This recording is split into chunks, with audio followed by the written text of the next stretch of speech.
over the sea. Doors open at 7:30. Our film begins at 8 o'clock. Donation is $1.25 per person, and all proceeds go to recognized charities. I am so looking forward to this film. You know, really, with all of the weather and the snow and everything we've been having, it's pretty easy now. It's not easy. Nothing's easy these days, but it's a lot better. And you get talk about cabin fever. You do go bananas after a while being inside. And if you can get out, and if it's easy enough for you to move along, why don't you come on over? We'll have a good time together. And speaking of bananas, Carmen Miranda's outfit in this is she does go bananas with all the fruitcake on her. All the fruit and everything else. So it's a super film, and I hope you can come see it tonight at Northwest Federal Savings at 4901 West Irving Park Road. The CTA bus stops somewhere close to the door on Lamont and Irving, and you can pop in and come around the back and to the entrance to the community center. We'll be there and get some nice hot popcorn for you and all the goodies. So I hope you can join us for the gang's all here, and maybe the Old Time Radio gang will all be there too. We'll be there. Hope to see you. Now, we plan our programs for those were the days. We try to plan several months in advance because there's a lot of work that it takes to get the things together, to listen to the tapes and get it all organized. And we always try to figure that in January and February and March, we like to have stuff that really we go for mysteries and dramas more, so that we can have, we know that we're not in competition with the sunny skies and the lawnmower and just being busy, because we figure in the winter folks are more likely to stay close to the radio. So when we planned our show for today, we thought, probably the last Saturday in January, weather is not going to be super. It's going to be in the middle of the winter, and people would be able to stay close to the radio. And what would really be good? We thought some good suspense mysteries.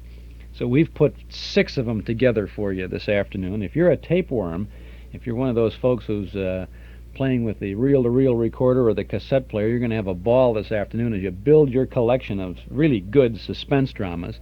And if you're not, if you're just working around the house, if you've finally decided to clean out one of those hall closets or do some work in the rec room or the basement or wherever, we have some super radio entertainment for you. We're going to get started right now as we go back to August 14th of 1947, only about 32 years ago, in a much warmer time of the year, as a matter of fact, when Roma Wines sponsored on CBS Suspense. Donald O'Connor is the guest star. Lurene Tuttle is also heard in this, a program entitled Smiley on radio's outstanding theater of thrills, Suspense.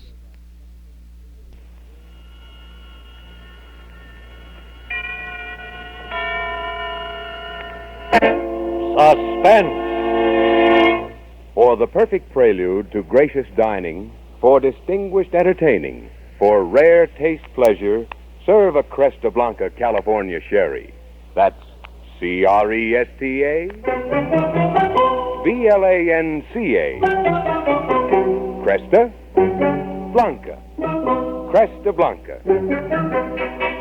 Yes, the knowing tongue has discovered that the world produces no finer sherry than Cresta Blanca. And there's a Cresta Blanca sherry for every taste, for every occasion. Yes, it's smart before dinner to pour delightfully dry Cresta Blanca dry watch. And after dinner, to serve creamy, rich Cresta Blanca triple cream. Shenley's Cresta Blanca Wine Company, Livermore, California. And now, with Mr. Donald O'Connor as star, Shenley brings you radio's outstanding theater of thrills, Suspense. Presented by Roma Wines. That's R-O-M-A. Roma Wines for your everyday enjoyment.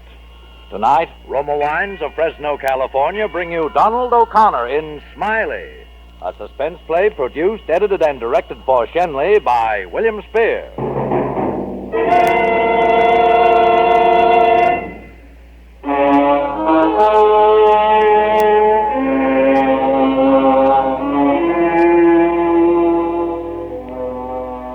For 22 years, I was without trouble.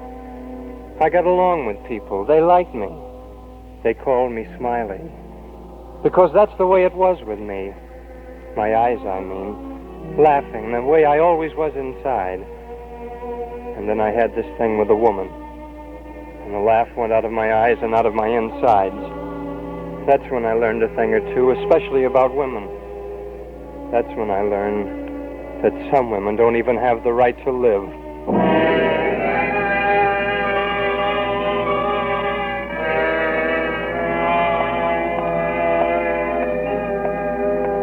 It was on my day off and sort of late at night.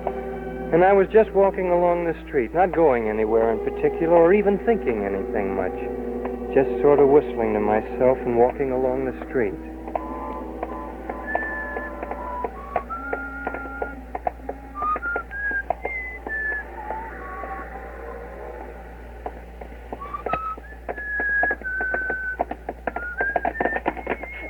What do you want? Well, me? Why, nothing at all. You've been following me. Oh, no, I haven't been following you. What are you looking at me that way for? What are you looking at me and smiling that way for? Why, I just naturally smile at everybody, lady. Go away! Don't come near me! Oh! Shut up! Shut up!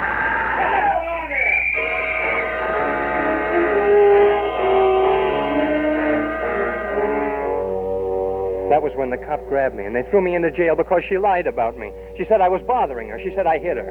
She said I was staring at her. She said I was following her. Probably going to rob her. And they all believed it, too. They didn't say so, but they were all thinking about those women that got killed lately. I know. So they believed the woman. And about my hands. They didn't believe that either. They thought it was funny about my hands. About hands nobody understands. Nobody.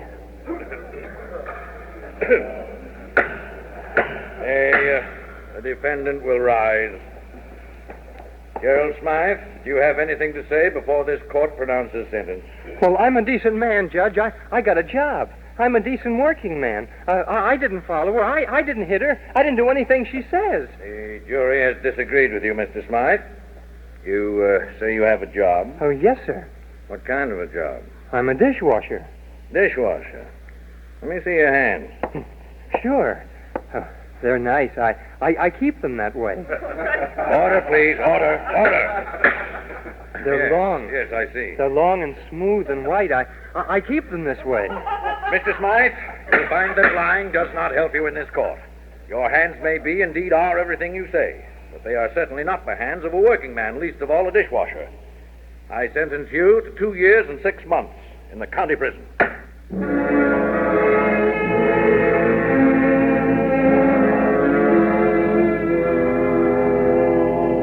I didn't blame the judge. I was there in the first place because of the woman.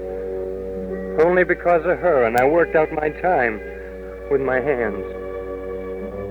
My hands are still long, but they're not smooth. They're not white. They're not pretty anymore.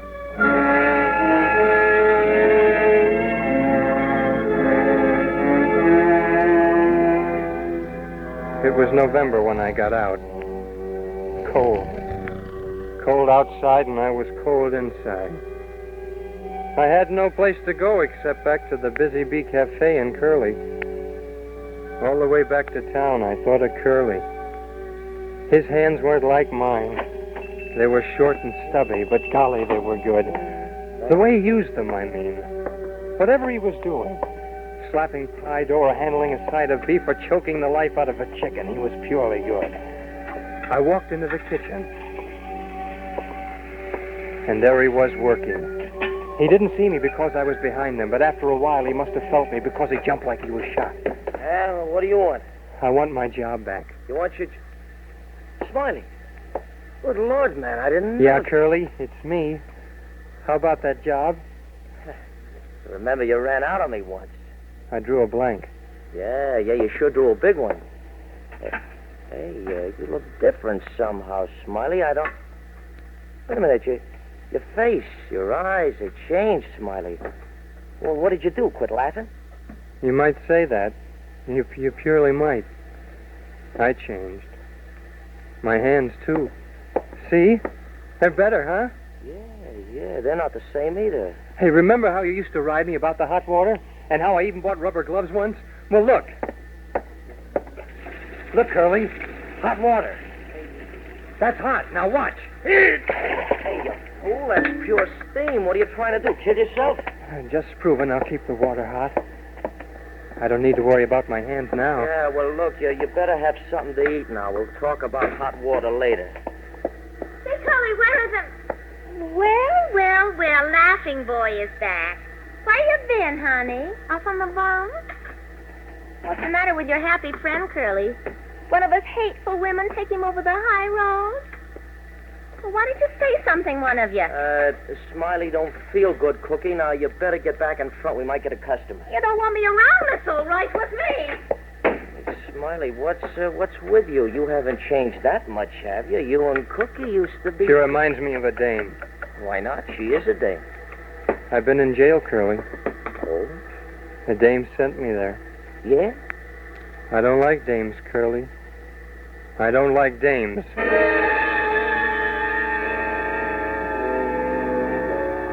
I tried to tell him about it, but I knew I couldn't make him understand. Still, I couldn't get it out of my mind. It was there. While I was talking to him. While he was taking me up to his rooms to show me where I could stay. All the time, it was there for good now. I knew that. Well, here we are, fella. Home. And there's the extra bed I was telling you about. Yeah, be it ever so humble, this is it. Now, look, kid, you've had a rough ride. You stay here with me as long as you want. Get some rest, and we start fresh, huh? Hey, maybe you want to be a fry cook now, huh? Oh, thanks. Hey, maybe if you could teach me to use my hands the way you do, maybe I can learn to use them right. Hey, you betcha. Now, you forget what's happened, kid, and we get to work. Check? It's all over. Maybe it is, and maybe it isn't. Look here. Out there on the street. Yeah, you know, kid, this housing pitch is rough. If you're looking for scenery, you ain't going to get it here. What do you see out there? See a view that's worth just about 1/10 what I pay for it. It stinks. Oh, I don't mean that. You see that dame? Yeah? You know something about her, Curly? What? She could get dead. Huh? There's maybe 1,000 windows around here, and a bullet from any one of them would get her dead. And it'd be pretty hard to find out who did it. Oh, now, look, kid, you don't like women, and I don't blame you, but you can't go around putting slugs in people, even dames. That'll pay off like keeping your water too cool did. Only you get more than any 2.5 years. Yeah. But all I'd have to do is raise the window, aim, and... a dead dame. Hey, get away from that window. I don't know about you. I just don't know. What's the matter with you, Smiley? I told you, I just don't like dames.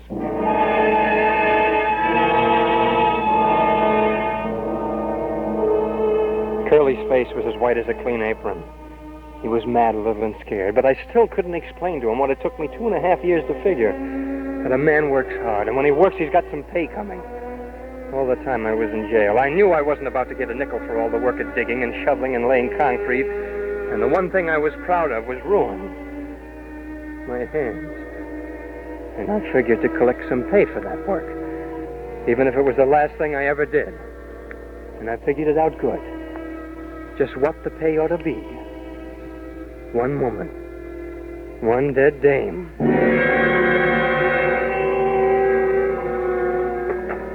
I couldn't explain it to Curly. I guess I didn't have to. He thought I was nuts. Anyway, he drove me like a slave, but I didn't mind. I was learning. Yeah, let's see. 2 apple, 1 peach. Yeah, better make it 2. 2 coconut, 1 chocolate. Yeah, well, what we got, that ought to hold them. Hand me those peaches, Smiley. Oh, sure, Curly. Here you are. Yeah, thanks. Boy, oh, boy. Gee, Curly, the way you handle things. Yeah, what do you mean? Well, the way you pour fruit from that can, and the way you're putting the rim on that pie crust, and the way you knead the dough, and... Oh, you know how to use your hands. Smiley, your hands are the most important things you got in the kitchen. You gotta learn to squeeze hard, and you gotta know just when to use the most delicate touch. Yeah, hands are important. Oh, I wish I could use mine the way you use yours, Curly. Oh, you're good. Well, it takes a long time, Smiley, but you'll learn. Your hands got strong when you were up at... Well, what I mean is you'll learn how to use them. Yeah, I get along all right, only... Only what? Cookie. Oh, you're letting that dame get you down? Oh, forget it. I wish she was gone, Curly. I'm afraid... Good morning, gentlemen. The world can now be fed. Lovely cookie has arrived. You better get that front end lined up, chicken. It's time to open. Sure. Oh, Smiley, honey. Smiley, say hello to the pretty lady. Beat it. Smiley. Okay, Cookie, take off. Oh, golly, Smiley didn't say good morning. My day will be ruined. Nuts. Oh, there, ain't that a whip? Look, Cookie, why don't you leave the kid alone? He had a tough time. He doesn't feel good. Why doesn't he smile anymore? That's all. Just let him smile. Well, the last time he smiled at a dame, he picked up a fistful of scratch at the county farm. You remind him of her. He quit smiling. Oh, was that so?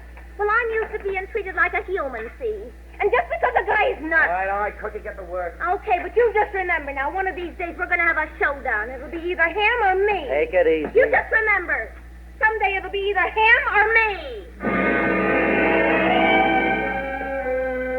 I heard what Cookie said. I stood right outside the door and heard her. Someday it'll be him or me. There was a weight like a two-story building in my stomach, and my hands were going open and shut, open and shut. I knew she was right. Me or her.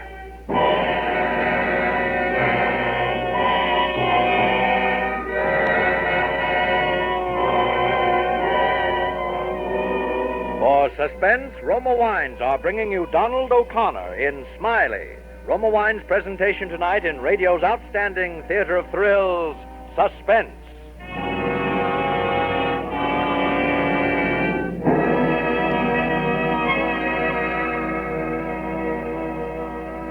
Suspense, radio's outstanding theater of thrills, is presented by Roma. That's R-O-M-A, Roma Wines, from the world's greatest reserves of fine wines. Have you ever thought how easy it is to turn a casual call by friends or neighbors into a delightful party? Simply set out some fruit, cheese, or nuts, and delicious Roma California wine. Yes, these are the inexpensive ingredients of real enjoyment. The simplest occasion takes on a festive note when you pour better tasting Roma wine.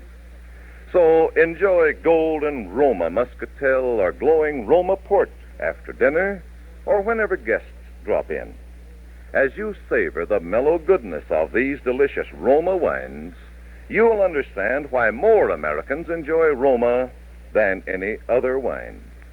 So, for an everyday family treat or for smart hospitality, serve better tasting Roma wines.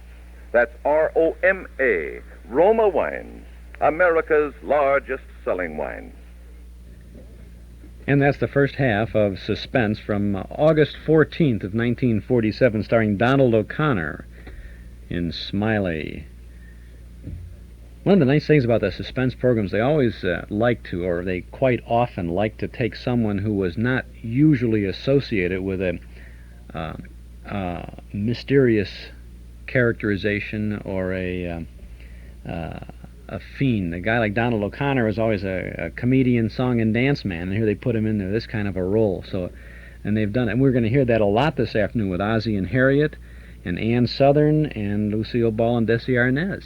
So we have a good variety of suspense dramas ahead of us, so stick around. I'm Chuck Shaden. This is our Those Were the Days program on WNIB Chicago, FM 97. We're here every Saturday afternoon, come rain or shine or snow or whatever, on WNIB from 1 until 5. Frigidaire appliances, TV by Sony, Magnavox, and Quasar. Stereos by Sony and Magnavox. Corning electric ranges. Crown and Hardwick gas ranges. Shop no further. Townhouse, TV, and appliances has them all. Visit Townhouse and you'll be surprised at the selection and at the price. And that's not all. You'll get the Townhouse guarantee. Guaranteed delivery on the day promised. Guaranteed normal installation on all products delivered. Removal of your old appliance to the basement, to the garage, or off the premises. And Townhouse also guarantees to remove all cartons and packing material as well. Townhouse means service, and you'll get it at 7243 Touhy Avenue, just west of Harlem. Townhouse TV and Appliances, open Monday, Thursday, and Friday nights till 9, Saturday until 5. Running boards and rumble seats were standard equipment on a new Ford back in 1931 when Nelson Hirschberg Ford first put up their "We're in business to serve you" sign on Irving Park Road. In the years since then, running boards and rumble seats have become but a fond memory. But Nelson Hirschberg Ford is still in the business of serving thousands of Chicagoland families with the bright new Fords at the same location, 5133 West Irving Park Road at Laramie. When you visit Nelson Hirschberg Ford, you'll discover what's made their business prosper all these years. You'll discover that Nelson Hirschberg Ford wants your business today and tomorrow, too. They stand on their reputation as one of Chicagoland's oldest, most respected Ford dealers, and you can be sure that when you buy a new Ford or a clean, select used car from Nelson Hirschberg, you'll get more than an automobile. You'll get a Nelson Hirschberg automobile, one with reliability and dependability as standard equipment. Ask the man who owns one. Nelson Hirschberg Ford, 5133 Irving Park Road, 5 blocks west of Cicero at Laramie. And now let's return to our Hollywood soundstage for Act 2 of Suspense. And now, Roma Wines bring back to our Hollywood soundstage Lurene Tuttle as Cookie, Sidney Miller as Curly, and starring Donald O'Connor as Smiley, who continues a narrative well calculated to keep you in suspense.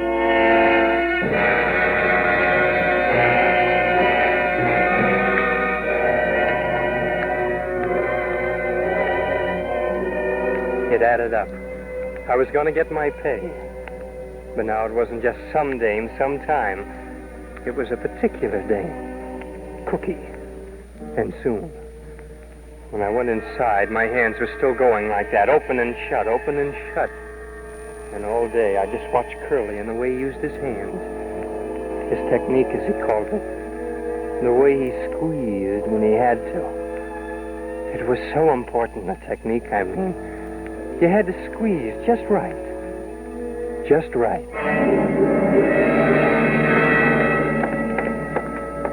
Hey, Smiley, what are you doing, huh? Well, I'm just squeezing mashed potatoes out of this bag. Huh? Making designs like you do on cake. Oh, that's great, great. What kind of design do you call that? Oh, it's just a hand, I guess. A hand? Oh, brother, that hand couldn't do much. Look how fat you got it up at the thumb. Oh, that, I guess I squeezed too hard.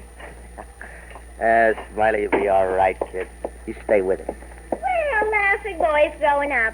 Little Smiley going to be a pastry cook? All right, lay off the kid, Cookie. I told you. I know, Curly, and I told you. Let the boy take care of himself. Yeah, Curly, take it easy. It's all right now. Well, how do you like that? It's all right. Gee, are we going to be friends now, Smiley? Well, we can try. How do you like this design, Cookie? Huh? Oh, well, it's okay. What is it? It's a hand. A hand? Yeah, hand, he calls it. Sure, you see, these are the fingers here. They're awful long for fingers. Oh, I don't know. See, look at my hand. My fingers are long. Yeah. Yeah, they are. It's just that you don't notice. People don't notice dishwashers' hands. That's why I'm going to be a fry cook and a pastry cook. And they won't be cracked and dirty like they are now. They'll be soft and strong, too. As soon as I get to be a cook. Sure they will, Smiley. Now that you two are lovey-dovey, how about breaking it up? I want to get home. You mean you really go home when you're through here? Well, of course. Where do you go? Oh, lots of places. Tonight I got a date with Johnny Mack, the singing sensation out at the Natural Path. I got to go out there and meet him. The Natural Path? Yeah. That's the joint at 711 Green Grove. 711 Natural Path. Yeah. Get it? Yeah, I get it.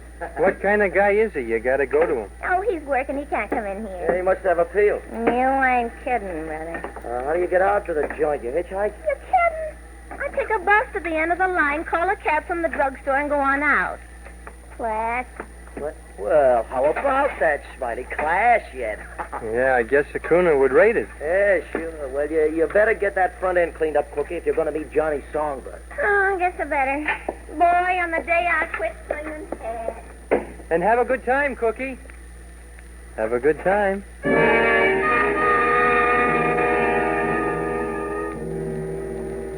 It would all depend on where you quit slinging hash. Being glad about it, I mean. When an idea puts a saddle on your brain and starts riding it, it's purely funny how many other ideas it picks up. Like Cookie going to the natural path. It just fit in with everything. I quick finished my work and told Curly I had something to do and took off like a kid on the last day of school. You know, sort of slow until I got outside. And then I wanted to whoop and jump up and down like I had springs instead of muscles.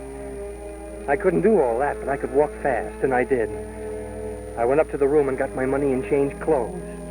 And then I went down and rented a car and drove out to the end of the bus line. I stopped and waited. I guess I waited an hour and a half watching all the buses, hoping that dame wouldn't cross me up. She didn't.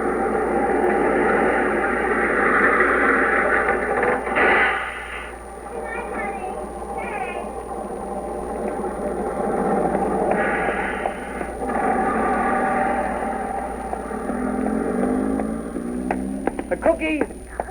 Who is it? It's me, Smiley.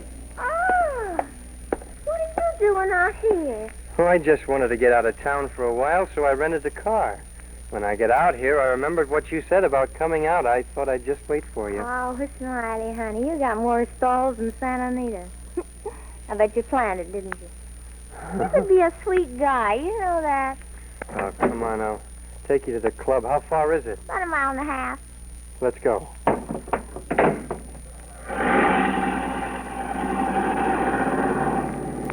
I guess you could be a sweet guy. Guess I added you up wrong. It's possible. You're a funny guy, Smiley. You think so? Yeah, I don't quite get you. You're making cracks again. No, I'm serious, no. You don't smile like you used to, and usually you seem so... Well, anyway, I didn't expect this from you. I lost the smile, I guess. Maybe for good. And the way you're always talking about your hands. What about my hands? Well, you make like they're the most important things in the world. And they're not, is that it? Oh, according to how you look at it, I guess. Oh, now look, Smiley, no passes. No passes. I wanted to hear this. You said... Why, nothing. I just said about your hands. I remember, You said they aren't important. Well, not exactly. They're kind of nice. Form good, if you know what I mean. But after all, they're just hands like anybody else's. No. They're good hands. And since I came back, I've learned how to use them right. Yeah, Smiley, yeah. But there are more important things than hands. Yeah? Yeah. Women, for instance. Women. That's a laugh. Cookie, do you know why my hands are rough and red now? Do you know why I don't smile? Women. Ah, Smiley, I've been around. I know how you feel. Well, golly, if women aren't important, what are they? Cookie, there's only one way to find out if hands are more important or if a woman is. You have to make the test, Cookie. Huh? What's more important? You said no passes, Smiley. I'm not passing, Cookie. I'm not passing. I mean this. Now, wait a minute, take it easy. Smiley! Oh, Smiley! Women. Smiley, what are you More doing? important. I'll show you what's important. Women.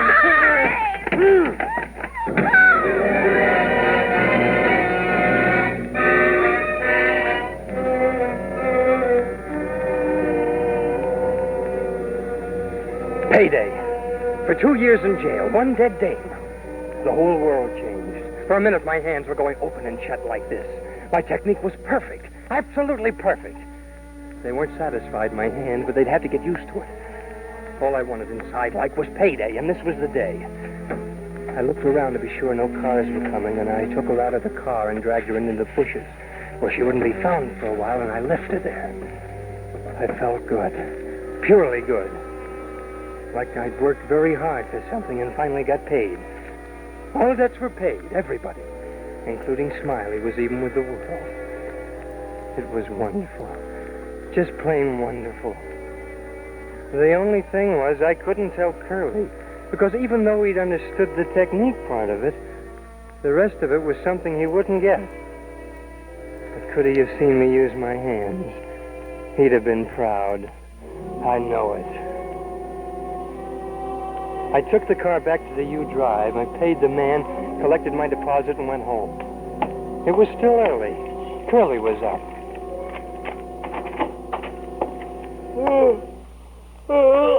Oh, hi. Where'd you go, kid? Oh, just around. I got some fresh air. I didn't think you'd be up. Oh, sure. Stay late. Maybe I better get to bed, though. Big day tomorrow. Okay, I'll be with you in a minute.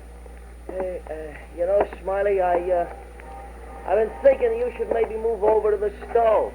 Well, swell. I won't have to work in hot water anymore. What's that? Hot water? Oh, no. I'll get another pearl diver, and you can come over with me. Hey, look at you. What's the matter with me?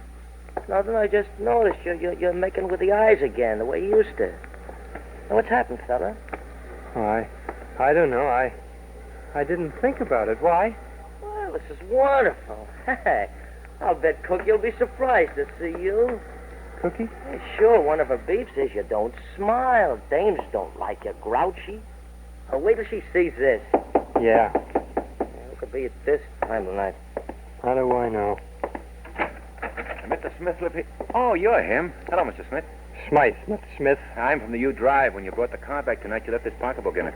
Had 15 fish in it. I thought the lady might want it. Oh, yeah. Thank you very much. Forget it. Come see us again. Hey, what's this? A U Drive getting a dame's purse? Oh, you were on the town, weren't you?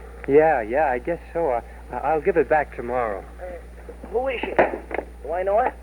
Just a dame. Well, at least she could make you smile again.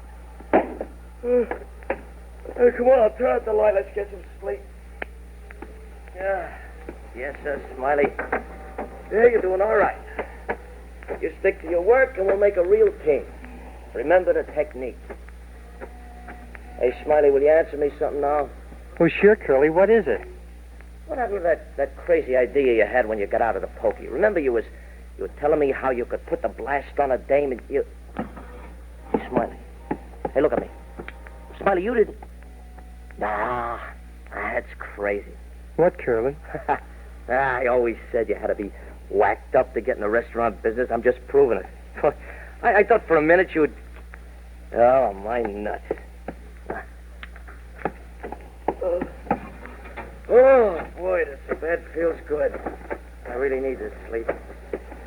Yeah, imagine me thinking you'd be crazy enough to bump a dame. Good night, Smiley. Good night, Curly.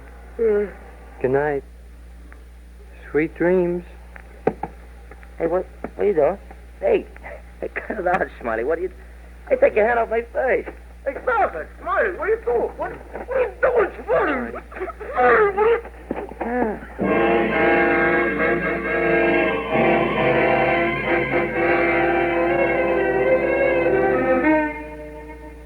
Oh, I didn't mean to do that. I hadn't planned on it at all. I didn't want to hurt Curly. He was my friend. We were going to go places together, him and me. I was learning his techniques. And then I got scared and I did that. All on account of a woman. Every bit of it. It was a woman who started it. If it hadn't been for her, I wouldn't have had to show my hand to that judge.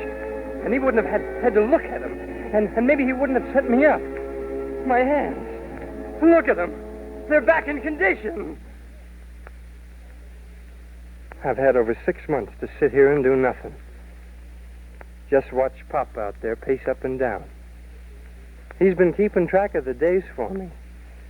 He told me this morning, 2 more days, son. 2 more days. Just 2 more days. I wish it was longer. My hands are so pretty again. And they're strong. And they got a lot of technique. If I was out there, no telling what I could do with hands like these.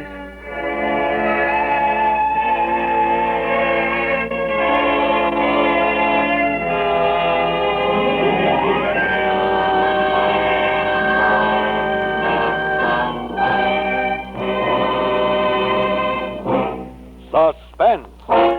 Smiley, starring Donald O'Connor and brought to you by Roma Wines. That's R-O-M-A, Roma Wines, America's largest selling wines. When the weather is so hot and humid that everybody feels like a rag, try this wonderful cooler offer on your thirsty family and friends. A tall, refreshing Roma wine and soda made with better tasting Roma California wine. Simply half-filled glasses with robust Roma Burgundy, delicate Roma Sauterne, or any Roma wine of your choice. Add ice cubes, fill up with sparkling water, and sweeten to taste. In just seconds, you beat the heat with the coolest, tastiest summer drink that ever soothed a parched throat. Roma wine and soda is so cool to come home to, you'll want to enjoy this delicious refresher often. Remember, for cool enjoyment at its delicious best, serve Roma wine and soda made with Roma, R-O-M-A. Better tasting, Roma wines. Donald O'Connor may soon be seen in the Universal International production Something in the Wind. Tonight's suspense play was by Charles Glenn. Next Thursday, same time, you will hear John Lund as star of Suspense. Produced and directed by William Spear for the Roma Wine Company of Fresno, California.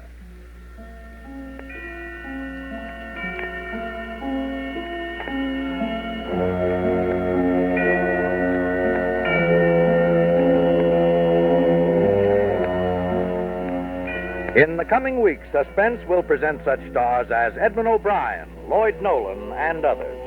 Make it a point to listen each Thursday to Suspense, radio's outstanding theater of thrills.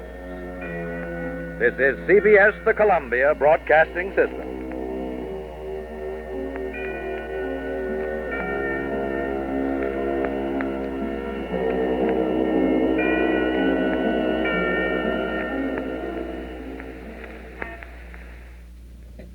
And the date of that broadcast, August 14th, 1947. Donald O'Connor and Lurene Tuttle and Sidney Miller in Suspense. Sidney Miller was a young man who kind of was a partner of Donald O'Connor, and they teamed up. There really wasn't a full partnership as such, but wherever O'Connor appeared, Sidney Miller would appear. And if you remember watching Donald O'Connor in the old Colgate Comedy Hour TV shows, he always had a young fellow who did a lot of imitations.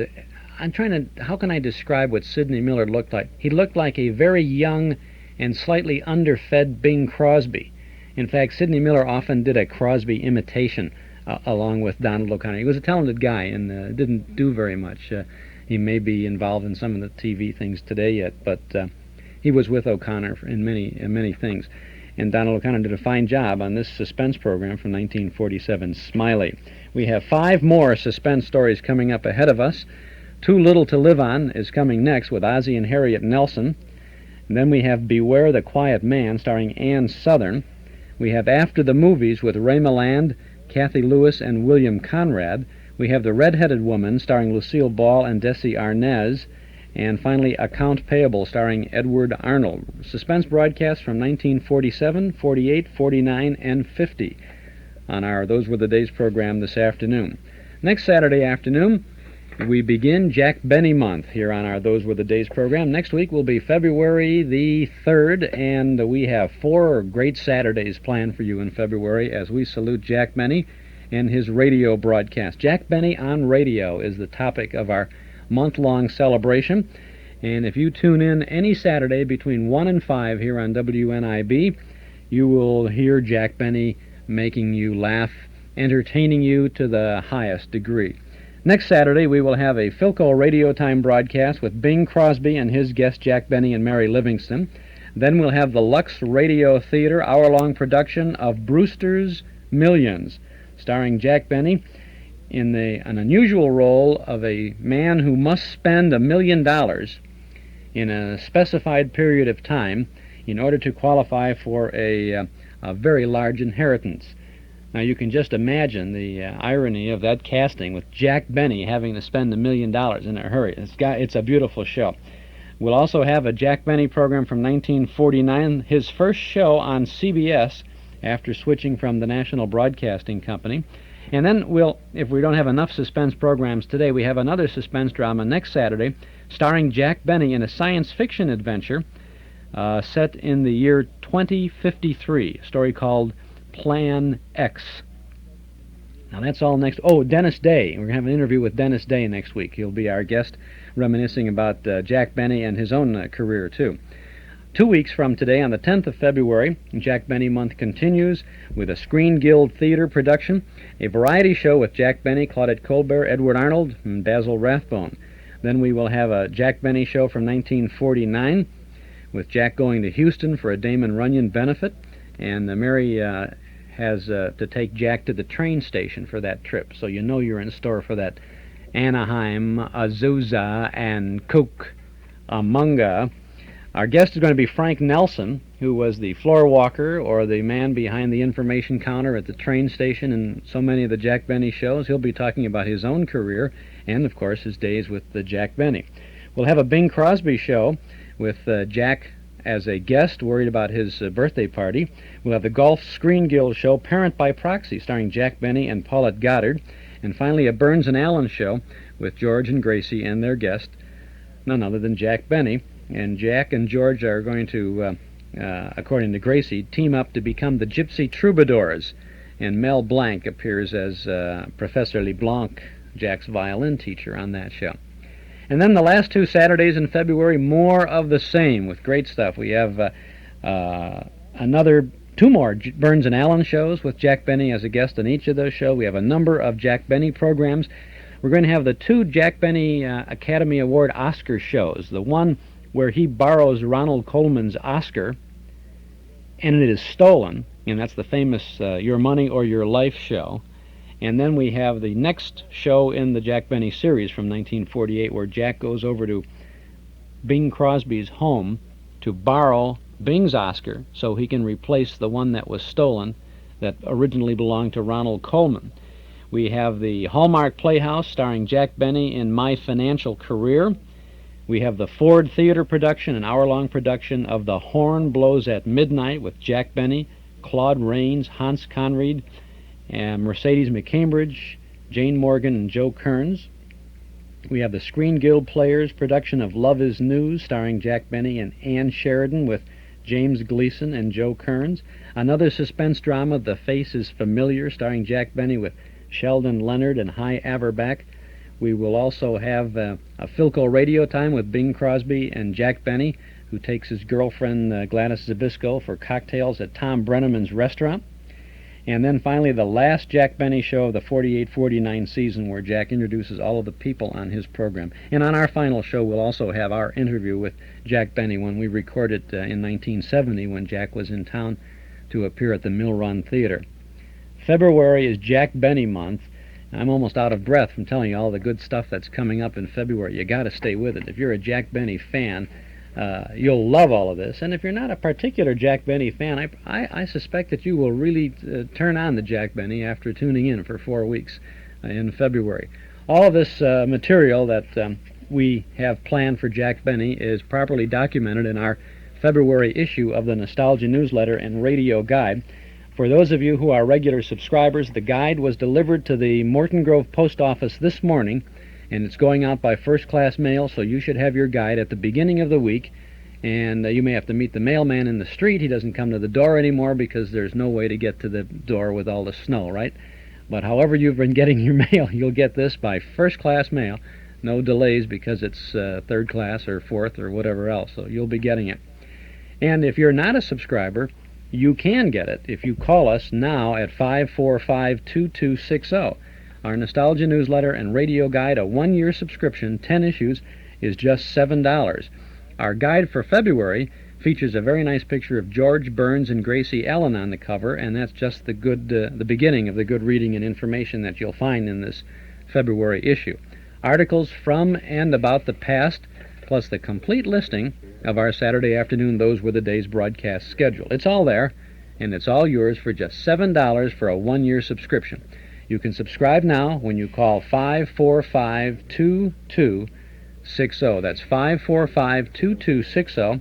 We'll begin your subscription with the February issue, which we'll send to you by first-class mail at the beginning of the week, and we'll include an invoice along with your first copy. Now, if you call this afternoon now, and our lines are busy, we sure would appreciate it if you would wait just a moment and then dial us back at 545-2260. Now, the February newsletter features a 1946 reprint article about 27-year-old singer Johnny Desmond, and is he young in the photo that accompanies this article. There's an interesting an informative article from 1945 about the Armed Forces Radio Network. And if you've ever heard the G.I. Jill show on our Those Were the Days program, you're going to get a chance to find out what Jill looks like in the article and in the photo that accompanies that article. From 1951, we have a story about the Cliff Johnson family. You may remember Cliff Johnson and his family broadcasting around the microphone every morning from their breakfast table with Cliff and his wife and the kids. You'll see their picture and a little story about their family on radio. Plus, listener Otto Stack takes a look at the career of Titus Moody of Allen's Alley, the man by the name of Parker Fenley. Call 545-2260 to subscribe. The February issue also features letters from listeners, advanced news of our Saturday night programs at Northwest Federal, and, of course, the old-time radio lineup for Saturday afternoons here on WNIB. We give you information about each vintage show that we broadcast, including the names of stars and other cast members, original broadcast dates, network information, even the times of each segment that we present, in case you're taping the old shows for your own personal collection. So subscribe now, 545-2260. Get a year's worth of fun and facts about the good old days. A one-year subscription, $7. Call us at our studio, 545-2260. If you like, of course, just send $7 to Nostalgia Newsletter, Box 421, Morton Grove, 60053. But why not pick up the phone now and give us a call? 545-2260. Subscribe to our Nostalgia Newsletter, 545-2260.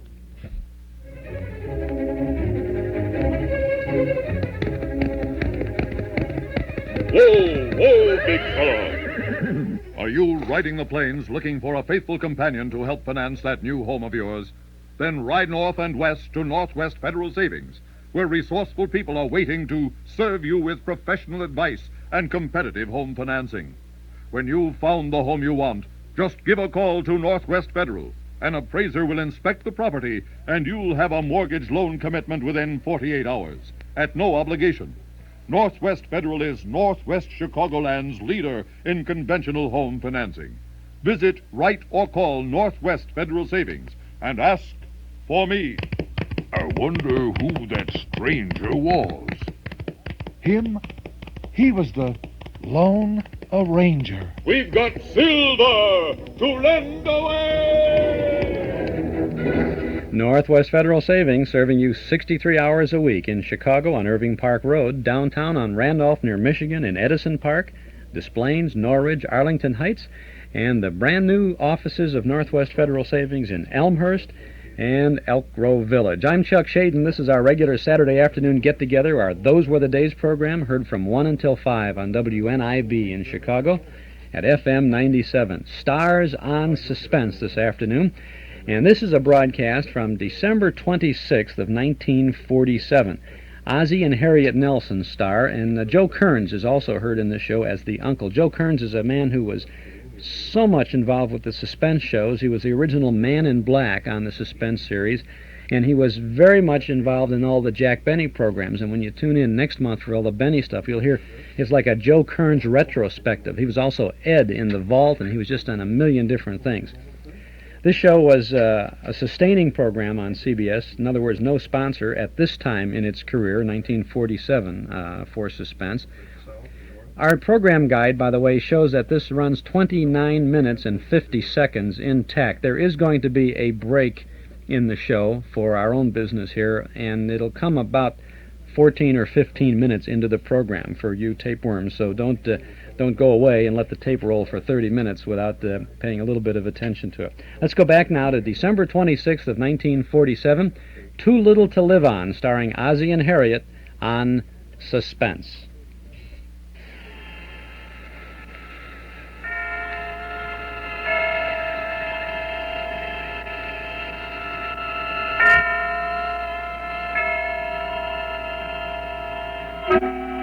Suspense.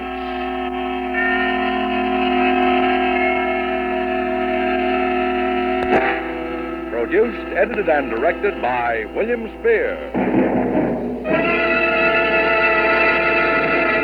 Suspense, radio's outstanding theater of thrills, presents the last of a special series of Friday night performances at this hour. Tonight from Hollywood, we bring you a most unusual broadcast, starring a famous radio couple who have never before appeared in a story of this kind, Mr. Ozzie Nelson and Miss Harriet Hilliard.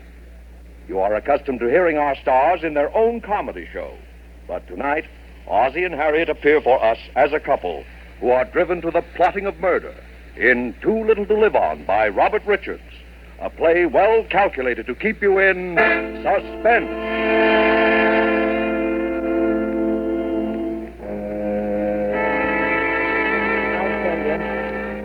It doesn't matter now. How do you think anything could matter anymore to me now? You should have let me die. That was the best way. That's all that matters to me now is that I want to die. That's all I care about. Being dead.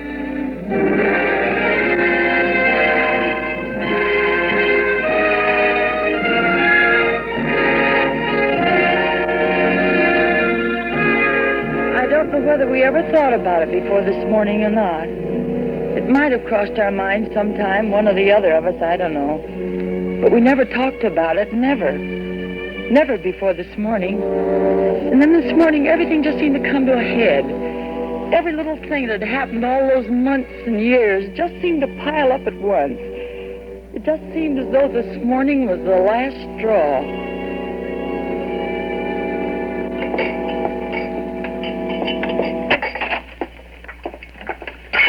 Hi, honey. Hello, darling. Your breakfast is there keeping warm on the back of the stove. I'd get it for you, but I'm already late with his. That's all right. You better hurry, though. I'm not going to the office today. You're not? He wants me to stick around. His lawyer's coming over sometime today. His lawyer? Yeah, don't you remember? I guess I forgot. Yeah, his lawyer's coming over, so I have to stick around the house all day. Couldn't you go over to the office and come back? No, that's not the way he wants it. He says the lawyer's coming, but he doesn't know when. At least that's his story. Well, maybe he really doesn't know. Oh, he knows all right. Not that it matters much. I don't have any appointments today anyway. People around here wouldn't have their teeth fixed if you paid them to. Well, they can't help it if they're poor, Dave. I didn't say they could. I just said they can't afford to go to the dentist. And I'm the dentist they can't afford to go to. I know. Oh, darling, if we could only move to another neighborhood, then at least you could start building a decent practice. Sure, how? With what? I know. With Uncle Ed's money when we get it. At least that's what we've been telling ourselves for the last 3 years. Well, couldn't we talk to him? Couldn't we make him see He likes to see us have it tough. Likes to have us dependent on that money. That's all he lives for, and he'll probably live to be 100. Well, we've just got to be patient, Dave. Oh, there he is. He's up. I've got to hurry. I think at least he'd spend enough dough to have some decent tires put on that wheelchair of his so it wouldn't bump around over our heads like a 10-ton truck day and night. Well, I suppose we ought to be thankful he doesn't spend his money. In a way. Have you seen him this morning? Uh-huh. How's he feeling? About the same, I guess. He made me bring his lemon juice and water down and heat it up again. Said it wasn't hot enough. Willie almost bit me again. That mutt. Well, the dog's getting old. I suppose he can't help it. Any more than Uncle Ed. They could both help it. He wants it that way. He gets a kick out of it. Now it's got so we even have to kowtow to a snarling little mutt. He sits there and laughs. We've just got to be patient, Dave. One thing, when we get that $30,000, we sure will have earned it. Dave. Yeah? What about the lawyer? What about it? I mean, what do you suppose it means? What should it mean? He's always getting that guy over here every 3 or 4 months and going into some kind of a huddle. But why should he want you here? He probably needs us both as witnesses to something. You know, he's been talking an awful lot lately about that orphanage over in Brooklyn. Sure, and last winter all he could talk about was some foundling home for stray dogs down in Pennsylvania. He's just cracking the whip, that's all, to see us jump. Oh, Dave, if he was to change his will now after all we've been through... Oh, don't worry, he won't. Oh, there he goes. He's something for his breakfast. Coming right up, Uncle Ed. Let's see. I hope his eggs are right. Get the coffee off the back of the stove, darling, while I get a cup. Okay. Take it easy. It's all right, honey. It's only a cup. I know it's only... Sometimes it makes me so nervous. I Phil thought I was going crazy. Take it easy, dear. Here, let me get the tray. No, I'm all right now. There's a pan of milk warming on the stove. Fill this bowl about half full and break up a handful of those little dog biscuits in it. Okay. Sugar, salt, pepper, cream. All right, come on. Open the door for me, will you, darling? Here, I'll carry the tray. No, he likes to have me bring it. What's the difference? Oh, don't ask me, Dave. Oh, the paper for him. Oh, you've got it. Oh, I haven't read the paper yet myself. You can read it later. Come on.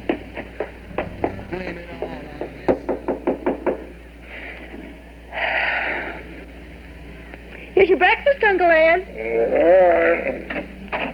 I'm sorry I was a little late. Well, set it down. I heard what you said about the paper, David. If it's getting so you even begrudge a little thing like that to a helpless invalid. No, I don't begrudge it, Uncle Ed. Here's your paper. So important for you to read the paper, why don't you subscribe for 2 of them? I'm afraid the budget in this family won't stand for little luxuries like that. When I was your age, I had my first $1,000 in the bank. Well, things were a little different in those days, Uncle Ed. I was a little different. That's what the difference was. All right, set Willie's breakfast down for him, Myra. No, not there. Over by his bed where he can get at it. Yes, Uncle Ed. I'm afraid Willie doesn't like me anymore. Here, I'll give it to him. Hey, stop that! You dare strike that dog, David! I wasn't going to hit him. I just wanted him to let go of my sleeve. Poor Willie. Oh. Well, if Myra would take him out once in a while, he wouldn't feel that way. I take him out any time you ask me to, Uncle Ed. I forget sometimes. You want to do it without my asking. Well, you can go now. I know you don't want to stay any longer than you have to. Oh, Myra, hand me my glasses on the bureau. Glasses? Yes, Uncle Ed. Here. What, Myra, you fool. Oh, Uncle Ed, I'm so sorry. Maybe I can mend them. Of course you can't mend them. They're broken, you idiot. Don't talk to her like that. What's that? I said don't talk to her like that. Dave, please. I see. Now you're trying to bully me. A helpless old man in a wheelchair. Well, I won't stand for it. Uncle Ed, he didn't mean anything. I made my bargain with you, David, and I intend to keep it, as long as you do. And I've never complained about the care you've given me, although heaven knows it's been little enough. But don't think for a minute I'll stand for anything like this. I'm sorry, Uncle Ed. I'm afraid that's scarcely enough. Well, it won't happen again. Look, I'll get the glasses fixed. I know a guy that can do it right away. Probably take a week, and in the meantime, I'll be as blind as a bat. And don't expect me to pay for it. No, don't worry. I'll pay for it. You'll have them back tonight. Oh, this reminds me, David. Be sure that you're here when my lawyer comes today. I'll be here. That's why I stayed home from the office. Well, that's all for now. Oh, and I suppose neither of you's taken the trouble lately to find out which of my prescriptions need refilling. Oh, yeah, I was thinking of that yesterday. Oh, were you? Well, let's do it now. Bismuth's entirely gone. Look, entirely gone. You better get another bottle of iron tonic. Let me see, the drops. Yeah, that's all right for now. And the thiocyanate. You better get that refilled, too, while you're at it. Take the bottle of the bismuth, too. I'll go right away, Uncle Ed. Yes, you do, and you come right back. You know that I must have my bismuth not later than 20 minutes after each meal. Yes, I know. Come on, Myra.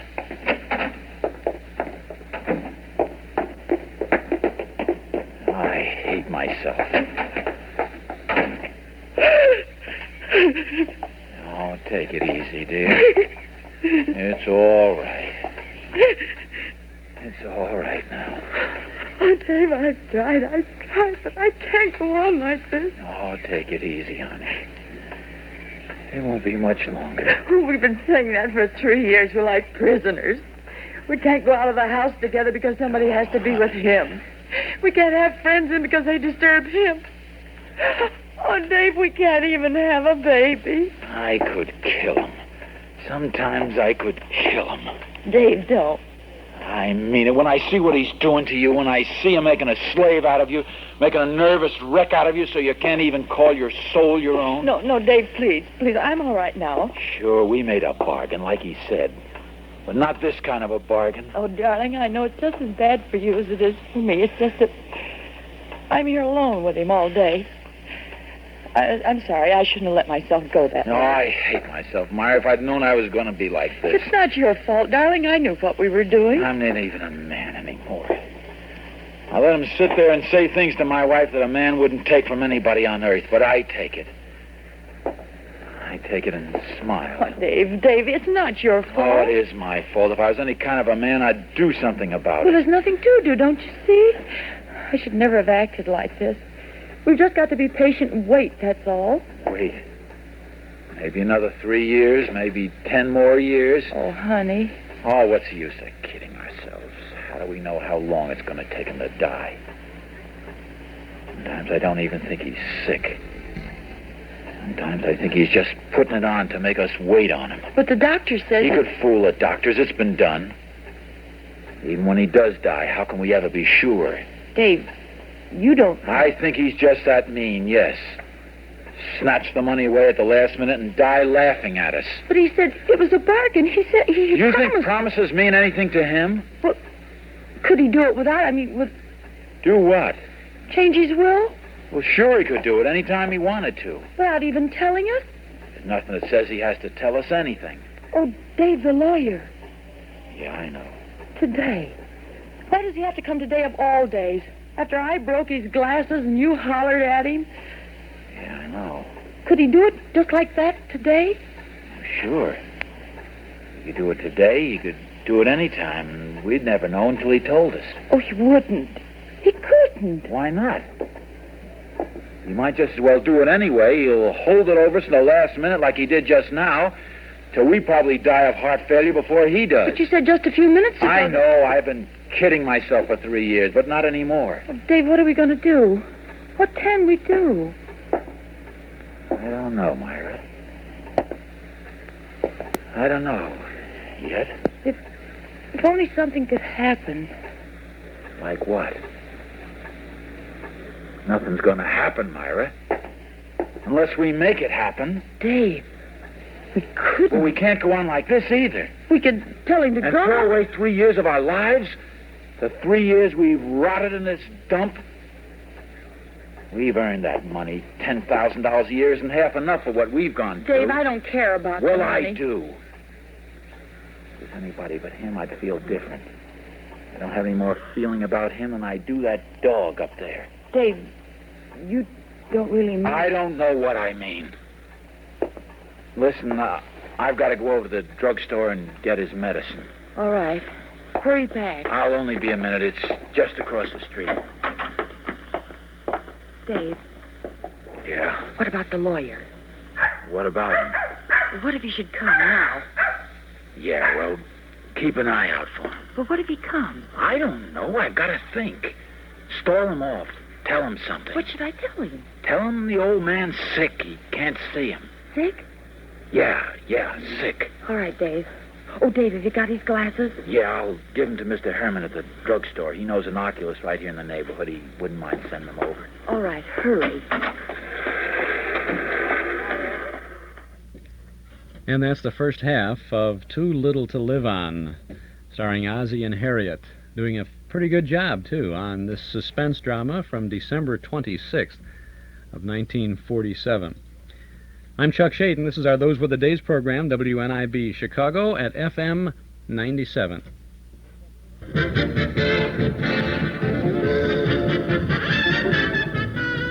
You're invited to visit our Metro Golden Memory Shop at 5941 West Irving Park Road, just east of Austin.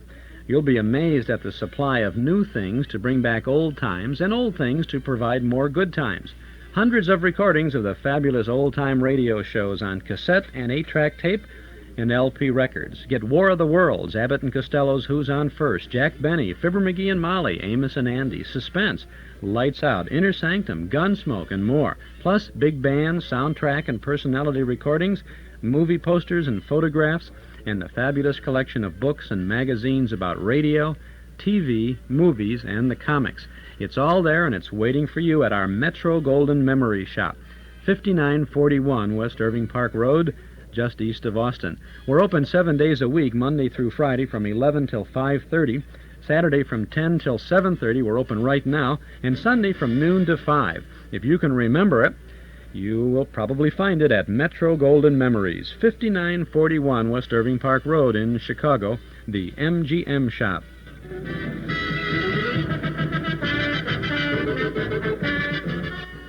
And if you're coming over to the movie at Northwest Federal this evening, you may want to stop by at the MGM Shop on your way over, because we're only about 10 blocks west of Northwest Federal on Irving Park Road, and we'll be open till 7:30 tonight.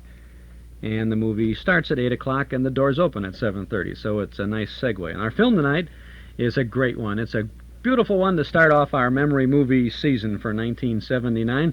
It's The Gang's All Here from 1943. Busby Berkeley at his best in an outstanding Technicolor musical extravaganza from 20th Century Fox. Carmen Miranda, Alice Faye, Phil Baker, Benny Goodman in the orchestra, Eugene Pallette, Charlotte Greenwood, Edward Everett Horton, James Ellison, and Sheila Ryan. It's the pinnacle of Busby Berkeley's career, and his outrageous production numbers are just absolutely unbelievable. You've got to see it. They showed this movie in the early 1970s. They revived it and brought it to theaters all over the country as a special production, and it was the epitome of the nostalgic musical.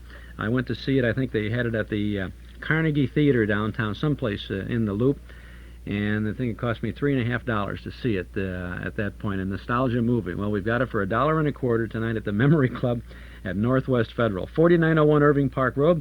Lots of free parking in the lot at the rear of the office on Dakin Street. It's snow cleared, so you won't have to worry about that. It's easy access to and from the lot back to Irving Park Road. So come on over and let's have a good time tonight at Northwest for our memory movie from 1943, The Gang's All Here. It's a real weather forgetter, right? Make you get in there and forget about the weather and all your troubles and woes and everything else, and a real escapism film. And that's one of the things we enjoy about having these movies. We don't study the films, although there's always some interesting things about the pictures. And we do have a program that we hand out that gives some notes on the films or the stars. But we don't really study them, we enjoy them. We don't want to have a big deal about it. We just come on and have a good time looking at a good movie, and that's what we've got for you tonight. The Gang's All Here from 1943. I'm Chuck Shaden. This is our Those Were the Days program, WNIB Chicago. Let's get back now to Ozzie Nelson and, as they said, Harriet Hilliard in Suspense.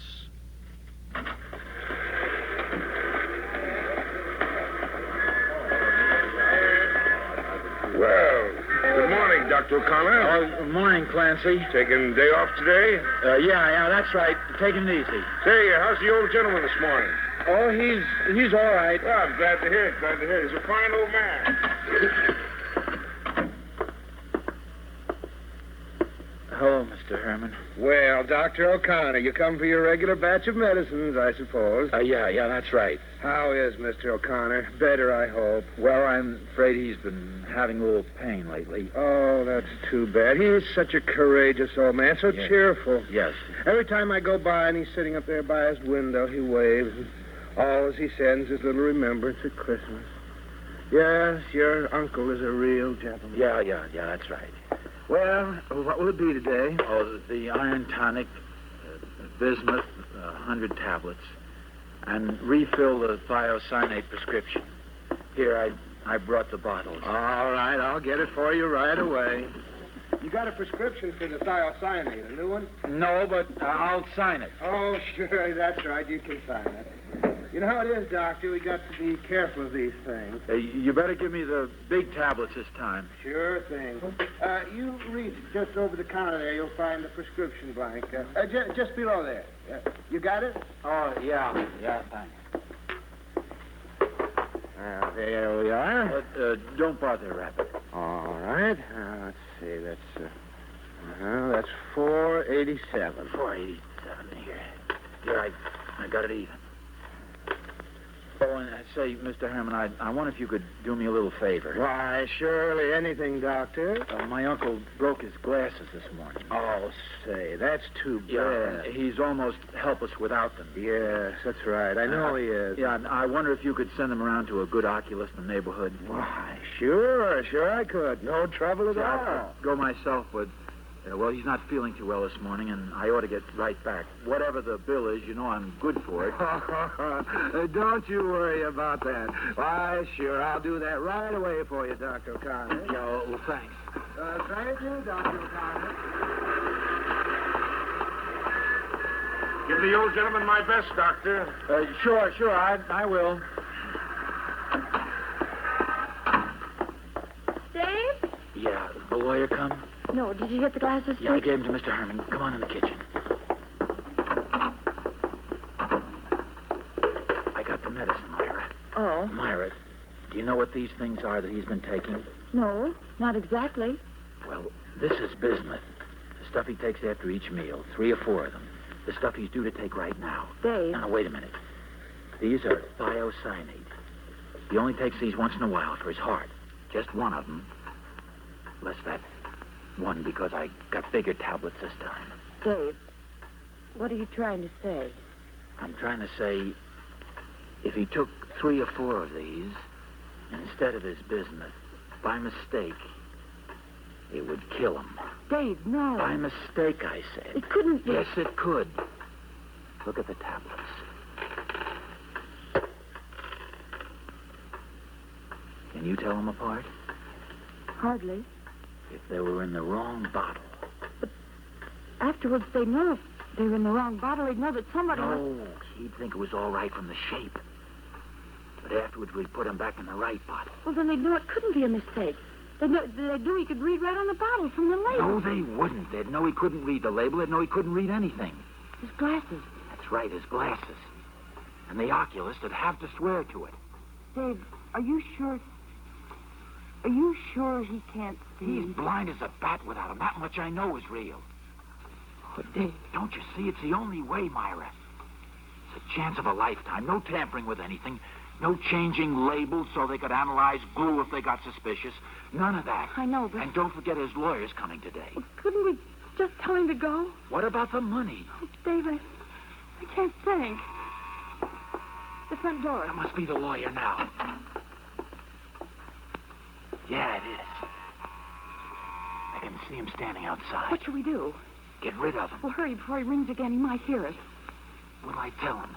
Well, what you told me to tell him, that he's had a bad turn. We're calling the doctor. And then if he asks any questions any time, we could say it was... Yeah, all right. Good morning, Mr. Eldridge. Well, how do you do, Dr. O'Connor? I'm sorry you had to come way out here, but my uncle has had sort of a bad turn. Oh, I'm so sorry. Nothing serious. No, we're calling the doctor. I don't think it's anything serious, Mr. Eldridge. I don't see how it could be. Why, no. But he was wondering if you could come back some other day. Oh, I see. Well, it's just a matter of his signature on a document. Yeah, well, I'm really afraid he is nuts with Mr. Eldridge. I see. Well, perhaps I could phone him later in the day. I could phone him. Would be no objection to that, would there? No. But if there's any message, I could give it to him later. Yes, well, you might say that I've made the changes that he requested. I'll do that, and thank you, Mr. Elliott.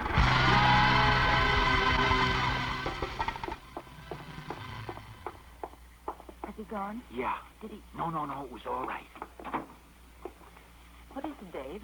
Did he say anything? Oh, he said that he made the changes, whatever they were, and that he'd understand.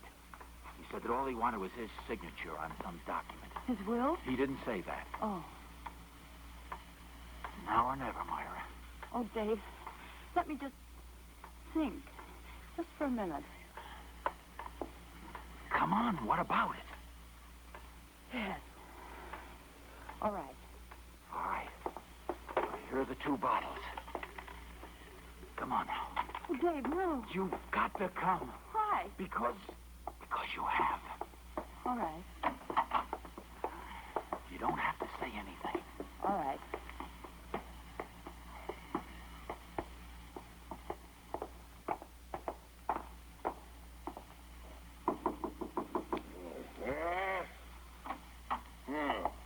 Did I hear someone at the front door? No, there hasn't been anyone here. Has there, Myra? No. Oh, I thought it might have been Mr. Eldridge. Here, I got your medicine. Well, you took long enough about it. I'll put it over here by the bed where you can get it. Well, what do you want, Myra? I just came to get your tray. Didn't Willie like his breakfast? Have you got water for your pills? Yes. Well, what about my glasses? Oh, they'll be ready this evening. Oh, all right. And you show Mr. Eldridge up here the minute he arrives. Yes, I will, Uncle Ed. Here. Want me to take the tray? No. I got it.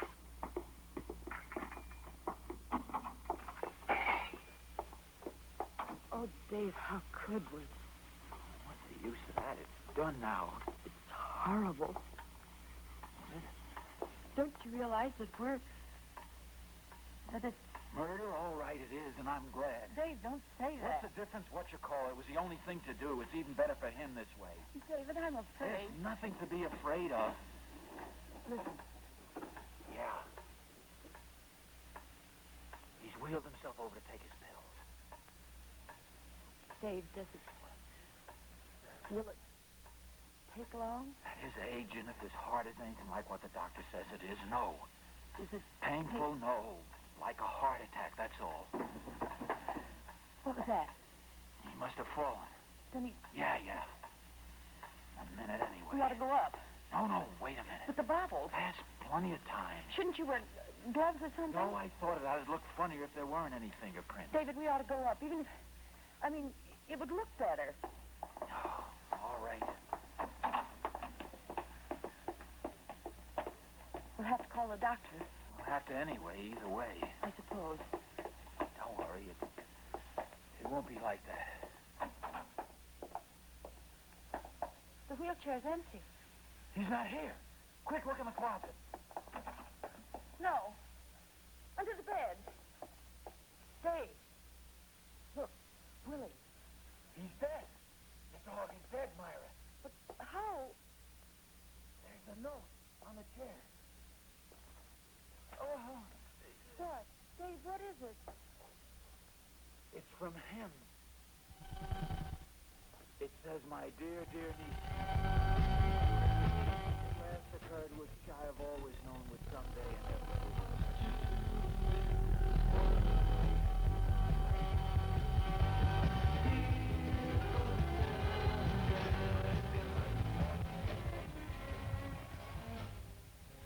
I also suspect the incident of breaking my glasses was not quite an accident. And so, my dear children, I have gone to the police. And the little bottles with their transposed contents are in my pocket as final and conclusive evidence of your murderous intent. Fortunately, I have never been quite as helpless as I allowed you to believe, and have in fact conserved my strength for precisely such an emergency, a circumstance to which it now appears I owe my life. For your further information, Mr. Eldridge was not coming to change my will. And now my would-be heirs and assigns, a fond farewell. I will see you in court. Your loving Uncle Ed. P.S. Did you hear my body fall? I thought you would like that. I did. How could he have gotten out? Oh, down the front stairs while we were... Oh. You said he couldn't read the label. He didn't. He tried it on the dog. What can he do? Attempted murder. 20 years to life. But would they believe... They'd believe what everybody else believes. A fine old gentleman. Why? There it is. David. Yes. Are there any more? What? Other pills? Myra. There isn't anything else to do, is there, Dave? No. I guess not. Are there more? Enough? Yes. Of the little ones in my pocket. See? Yeah. How many? Oh, half a dozen. You said it didn't hurt. No. Not much. Oh, David, I did not want to have children. do it. Look out the window. See who it is. Dave, I'm afraid. What's there to be afraid of now? Couldn't you go away somewhere, some other country? With what? Probably the police now. David, here. You'd better go down and tell them something, anything, just so they'll leave us alone. Give us some time. Yes, all right. Myra, Yes. goodbye, darling. No, wait. Go on. Goodbye.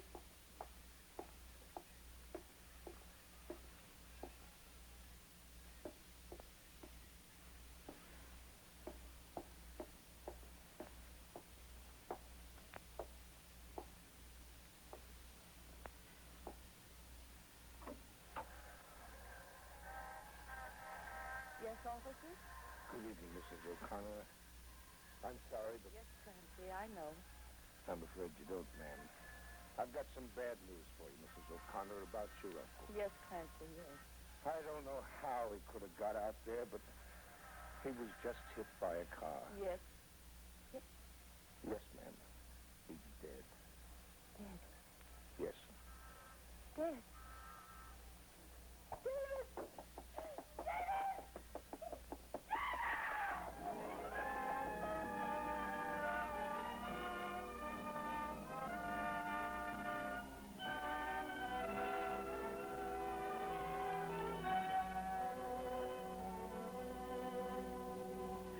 That's all. I tried, but they stopped me. David had died before I got there. That's all. I just wanted to have children. I wish I was dead.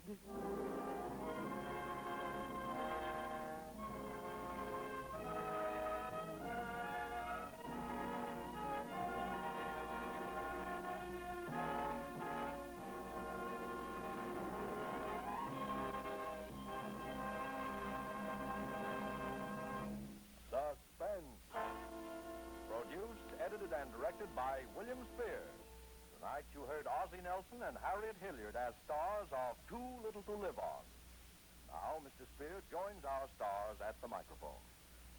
Ozzie and Harriet, may I tell you sincerely that you are great. Well, thank you indeed, Bill. Really mean it? I certainly do. Well, thanks. It's been a real experience to do a show of this kind, Bill. I don't know about Ozzie there, but I never plotted a murder before. And we had such a fine accomplice in the control booth, too. I'm blushing attractively. Incidentally, I'm told that you inherit this broadcast time next week. Yeah, that's right, Bill. Next Friday night at the same time, Harriet and I will be acting like ourselves again in our own show, The Adventures of Ozzie, that's me, and Harriet, that's her. This is our last Sunday coming out, huh? How about Suspense, Bill? You're changing time, too, aren't you? We are, and we have some pretty exciting things planned. Beginning a week from tomorrow, that's Saturday, January 3rd, Suspense will be broadcast as a full-hour series every Saturday from 8 to 9 o'clock Eastern Time. Oh, a full hour. That's wonderful. Tell more. Well, with us every Saturday during the series, as the man who will lay down the welcome mat and play host to our listeners, will be a very, very distinguished star. I'm very happy and very honored to have him with us. I'll give you another hint. He's an actor-director. I guess you're going to make us wait for his name, huh? Just creating suspense, Harriet. The gentleman's name is Mr. Robert Montgomery. Oh, that's really something. Oh, Bob is great, Bill. Ought to be a wonderful series. Well, shall we wish each other some kind of good luck or something? Fine. I'm sure you've had a Merry Christmas, so let's put in a plug for a Happy New Year to you, and a Happy Friday from now on, too. And a happy Saturday to you, Bill. Ozzie and Harriet appeared through the courtesy of International Silver Company, creators of International Sterling and 1847 Rogers Brothers Silver Plate. Tonight's suspense play, Too Little to Live On, was written by Robert Richards. Appearing in it were Joseph Kearns, who played Uncle Ed, Wally Mayer, Frank Albertson, and Jerry Hausner. Music composed by Lucien Morawek was conducted by Lud Gluskin. Next week at the same time, listen to the adventures of Ozzie and Harriet. Next Saturday night at 8 o'clock Eastern Time, listen to Mr. Robert Montgomery in Suspense.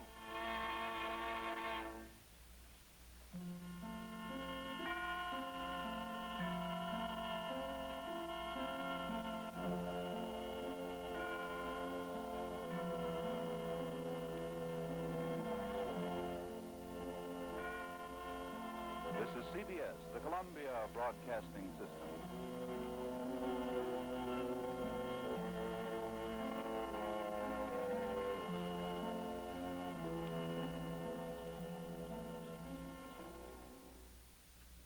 Suspense, December 26th of 1947, Too Little to Live On, starring Ozzie and Harriet Nelson. This is Chuck Shaden with our Those Were the Days program, WNIB Chicago at FM 97. You get all kinds of interesting information and little sidelights when you listen to these programs carefully. At the end here, all of this business talking about this was the last 30-minute suspense program, and next week, and he said January 3rd, the new hour-long series would begin. Now, we have been led to believe that the hour-long suspense series began on January 10th with Howard Duff as Sam Spade in The Candy Tooth, which, interestingly enough, is our cassette tape of the month for January. Now, there is one suspense program missing then in here from the 3rd, and the information we have shows that that suspense Sam Spade would be the first one. So there may be a week gap in here. I would not think that there was a preemption. I would doubt very much that it was preempted for something else on the 3rd of January. So you play games with the dates and you try to figure out what's what. Also, interesting little sidelight here is next week, according to them, on the 2nd of January, Ozzie and Harriet would be in that time slot with their regular program with David and Ricky and Thorny and all those folks. Notice how strategically they have Ozzie and Harriet starring on a suspense program in that same time slot. But they did a very good job. In the middle there, just at the middle, when Ozzie was going down to the drugstore to get the medicine for the uncle, I didn't want to mention it in the middle when we took the middle break because I didn't want to spoil the thing, but I could not help but thinking of Ozzie going to the malt shop, you know, to have a soda with Thorny. Or shopping at the Bon-Ton, right? Good show here, Suspense. And we have 4 more suspense stories coming up ahead of us this afternoon on Those Were the Days.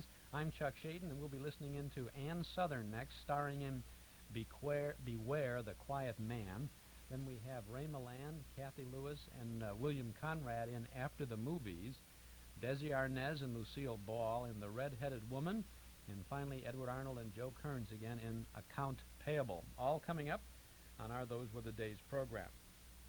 Now, here is a clip from our cassette tape of the month for January, the hour-long suspense production of The Candy Tooth, starring Howard Duff as Sam Spade.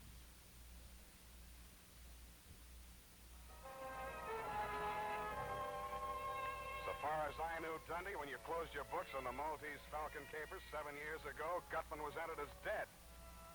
First, I thought the telegram was somebody's idea of a joke. But when I read it through the second time, I knew it was no joke. There's nobody else who thinks or talks or writes like Caspar Gutman. My dear Mr. Spade, you will no doubt receive with mixed emotions the news of my imminent reappearance in the city of the Golden Gate. Hence the companion dispatch of a telegraphic draft in the amount of $1,000, which you are free to convert into coin of the realm. This trifling sum, sir, is merely a token of my esteem for a man of many resources and nice judgment. And for it I do not require any specific service. However, if you feel so disposed, sir, you are free to accept my considered advice in the matter of an invidious pair of rogues. To wit, one Lawrence Laverne, DDS, and or Hope Laverne, whose charms and aliases are far too myriad to enumerate in this necessarily abbreviated communication. Should either or both of these persons approach you, beware the hidden tooth. Believe me, sir, they are untruthful, unreliable, and totally devoid of all moral sensibility. I count upon you to make no commitments to them or anyone else until you've heard my proposition. This I hope to lay before you when I arrive in San Francisco this very evening. Dear Joel, send regards. I remain your obedient servant, Caspar Gutman. That's Joe Kearns as Caspar Gutman, and Howard Duff stars as Sam Spade in a 60-minute suspense production of The Candy Tooth, which is a reopening of the famous Maltese Falcon case. And it features Lurene Tuttle as Effie, Sam's secretary. It's an exciting adventure, an hour-long program from the 1948 suspense series hosted by actor Robert Montgomery, heard on January 10th, 1948. It's our cassette tape of the month for January. This is the last Saturday in January, so this is the last chance we'll be having, today will be the last time we'll be able to talk about this tape. And after the 1st of February, you can still get it, but it'll be $6 by mail or at our MGM shop. It's yours, our cassette tape for January, for only $5 now from the Hall Closet Box 421, Morton Grove, 60053.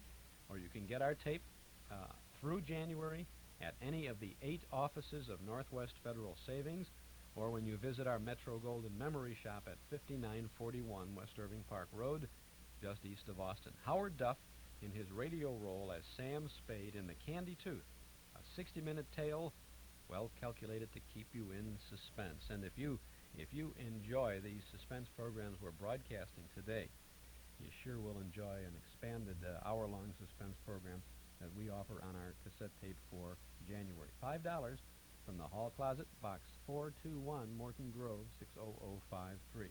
Now, don't forget about our Superman cassette special, too.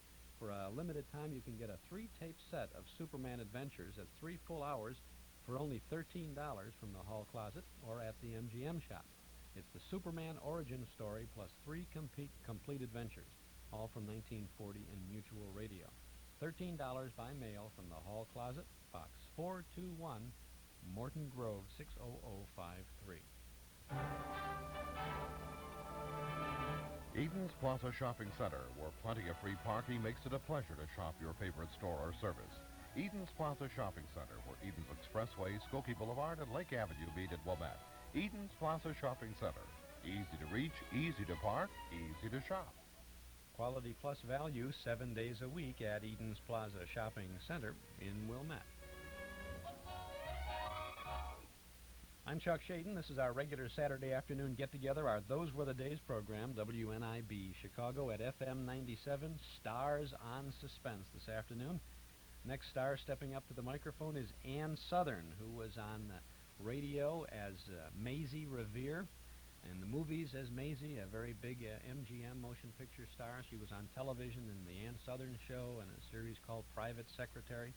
She steps up to the Suspense Auto-Lite microphones at CBS's soundstage for a broadcast that took place on August 12th of 1948, the story entitled Beware the Quiet Man, on Suspense.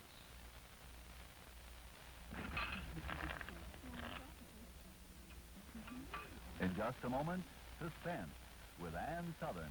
Billy, turn that radio down. How can we play bridge? Okay, Mom. I like the Auto-Lite show, but not so loud. Whose deal is it, May? Mine, Mary. My husband Ed always listens, too. When he's home on Thursdays, our house sounds just like his service station. I know what you mean. Tonight's probably Sparks Hug Night. You'd think the announcer with his commercials would be enough, but no. It's switched to Auto-Lite resistor spark plug. I know. Batteries and ignition systems. Well, Dora, what are you dreaming about? Oh, Auto-Lite? You mean the show with Ann Sothern? Oh, Mary, tell Billy to turn up the radio again. I wouldn't miss the Billy, for will you turn the radio up? Your Aunt Dora Yes, ma'am.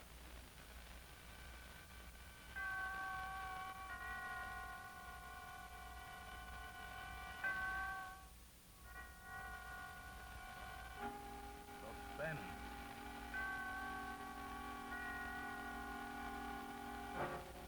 Auto-Lite and 60,000 dealers and service stations bring you radio's outstanding theater of thrills. Starring tonight, Miss Ann Sothern in Anton Leader's production of Beware the Quiet Man, a tale well calculated to keep you in suspense.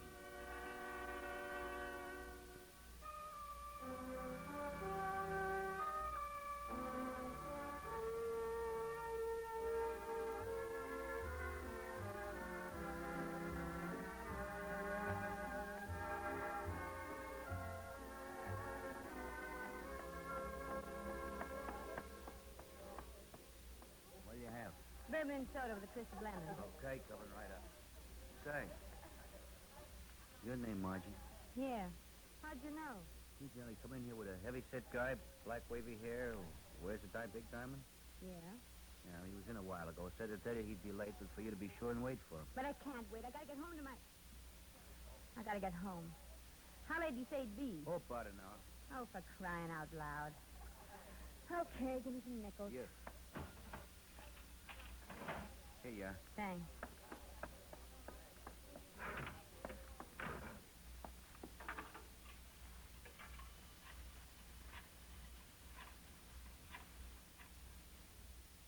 Hello? Mr. Banning, please. Yeah, Mr. Arthur Banning.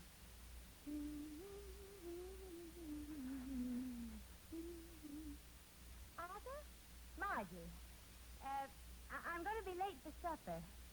Yeah, I ran into a girl I used to know at Lincoln High. She wants me to have a drink with her. Yeah. And say, will you pick up some hamburger on the way home and start the potatoes? I'll be there as quick as I can. Bye. Here's your drink. Well, here's mud in your eye. There's a young fellow down the end of the bar wants to buy you one. No, thanks. Well, it looks like a nice guy. That tall blonde fellow over by the mirror? No, and you got a whole lot to kill. Is he... He isn't drunk, is he? Nah, he's had a few, but he always carries it good. It might help pass the time. Say, what's it to you anyway? $5. You say, I'd sure appreciate it. Do you have you $5 to get me to have a drink with him? Yeah. He is kind of good looking. Well, okay. Sure, what the heck, I'll have a drink with him.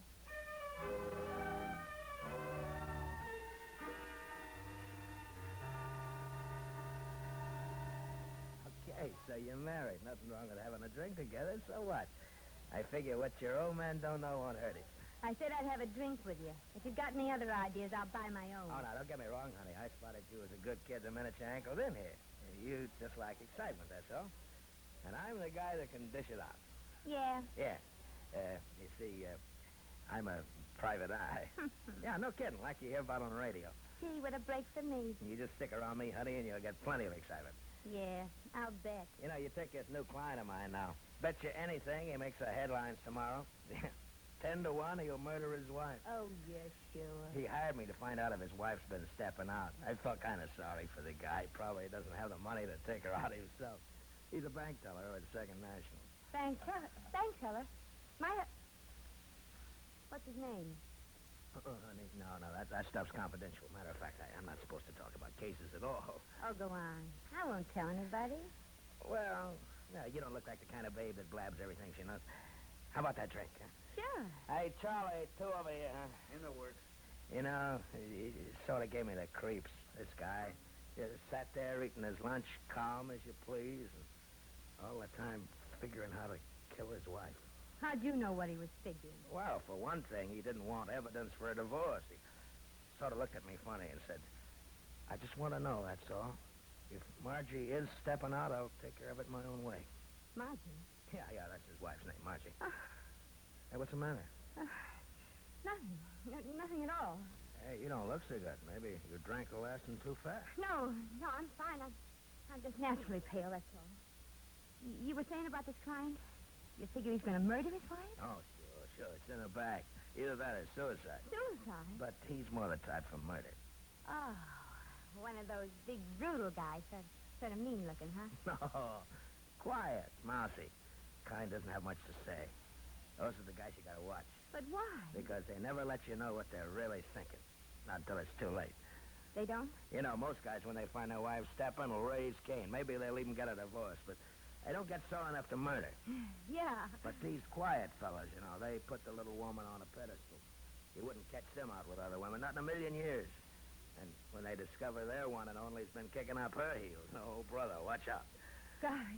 And the worst of it is they go on acting like nothing's wrong, you see. And then all of a sudden, whango, they explode. They explode? Yeah. You know, like I always say, beware the quiet man. Like this new client of mine, for example, calm. You never met anybody calmer, but I'll What does he bet- look like? Oh, well, he's just about average, I guess. Brown hair, getting sort of thin on the top, a little bit stoop-shouldered. Medium height? Wear glasses? Yeah, you know him? No, I don't know any of the boys. Excuse me. Hey, where you going? I gotta make a phone call, just remembered something. Don't go away, I'll be right back.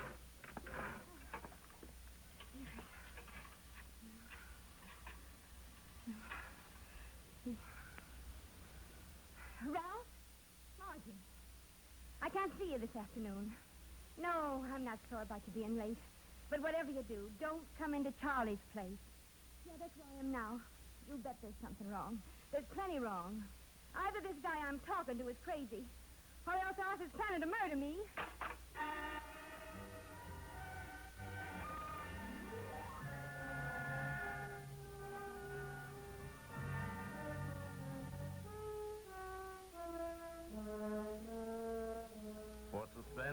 Auto-Lite is bringing you Miss Ann Sothern in radio's outstanding theater of thrills, Suspense.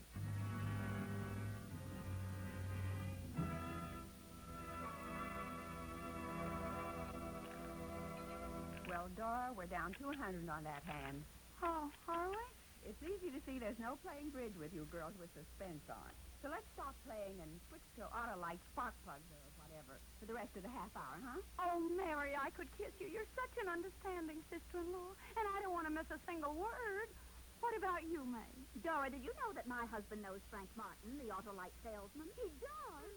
Well, then let's listen to Mr. Martin. Right now, you can get Auto-Lite resistor spark plugs almost anywhere in the United States.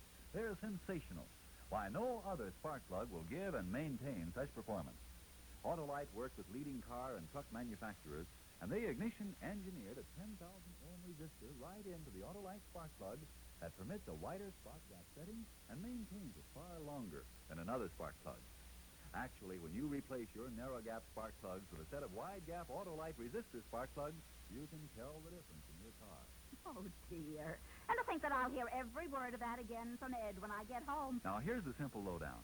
As a result of the wide gap in the resistor spark plugs, your engine idles smoother, you have better luck with lean gas mixtures, and save gas. And within established limits, you reduce spark plug interference with radio and television reception. Yes, and today you can get the resistor spark plug from almost any of Auto-Lite's 60,000 dealers. That's the biggest spark plug news in years. That's the first half of this suspense drama starring Ann Sothern in Beware the Quiet Man from August 12th, 1948. This is Chuck Shaden. Our Those Were the Days program will continue on WNIB Chicago at FM 97. Boys and girls, may we suggest that you step into the Paul Meyer shoe store in Evanston, then step out with a pair of Stepmaster shoes. Stepmaster shoes are reasonably priced, yet are made of quality materials by skilled shoemakers right here in Illinois. Not only do they come in basics, infants' white high shoes and saddle Oxfords, but in shiny patent Mary Janes for little girls and high-fashion styles for bigger boys and girls. Your headquarters for Stepmaster Shoes is the Paul Meyer Shoe Store, 2924 Central Street in Evanston. Step into Stepmaster. If you're a tapeworm, and that's the affectionate term we use for those people who were copying the shows off the air, you're getting a bonanza of good suspense dramas this afternoon. The Nostalgia newsletter, of course, lists these programs in the order that we present them on the air, and we have in parentheses at the end of each listing the times of each of the segments. For example, this segment, Suspense, was 9 minutes and 15 seconds, and the next segment will be 19 minutes and 40 seconds. We try to break it at an appropriate point. Wherever possible, we want to break it at a natural break, and if there isn't a natural break within the show and we do have to come in, then we try to do it over some bridge music or something so it does not disrupt or jar your listening. And of course, we try to take just a beat of silence, a little pause before our tape starts and just after it ends before we talk, so that if you are taping, you can get a clean copy of it without having to get a little bit of my voice on it or a commercial or whatever we happen to have on there. Now, if you blow that sometime, if you're taping and you just mess it up and you say, nuts, I missed it, or suppose you're listening and say, boy, I really wish I had a copy of that show. I wish I taped it. A lot of people call, I missed it. When are you going to play it again? Well, if you're a regular listener, you know that we repeat at the very most 5 to 10% of our material, and that is usually seasonal material. We usually repeat the Christmas shows or some of the Thanksgiving things or an Easter program now and then, but mostly we don't repeat anything because we have an awful lot of material. So if you ever have heard something on the air that you would like to have for your own collection and you missed it or whatever, we now have a service, a custom cassette service, and we will record for you. We'll make you a cassette copy of anything we have ever broadcast on our Those Were the Days program, or any of our shows for that matter, over the last 8.5 years. The service is done by one of our engineers who will work off of our broadcast master, and he'll make a specific custom recording for you of anything that you want. The fee for this service is $6.50 per half-hour program. And if you want that, you should send that amount along with all the information that you can possibly give us about the show that you want. In other words, the date that we broadcast it, the date of the show, the title of the show, some of the names of the stars or whatever, and get that to us, and then we'll make the cassette for you. Send $6.50 per half-hour program and all that information to the Hall Closet, Box 421, Morton Grove, 60053. And if you need to know more about our service, then don't hesitate to give us a call here at our studio at 545-2260. Now let's return to Ann Sothern in Suspense.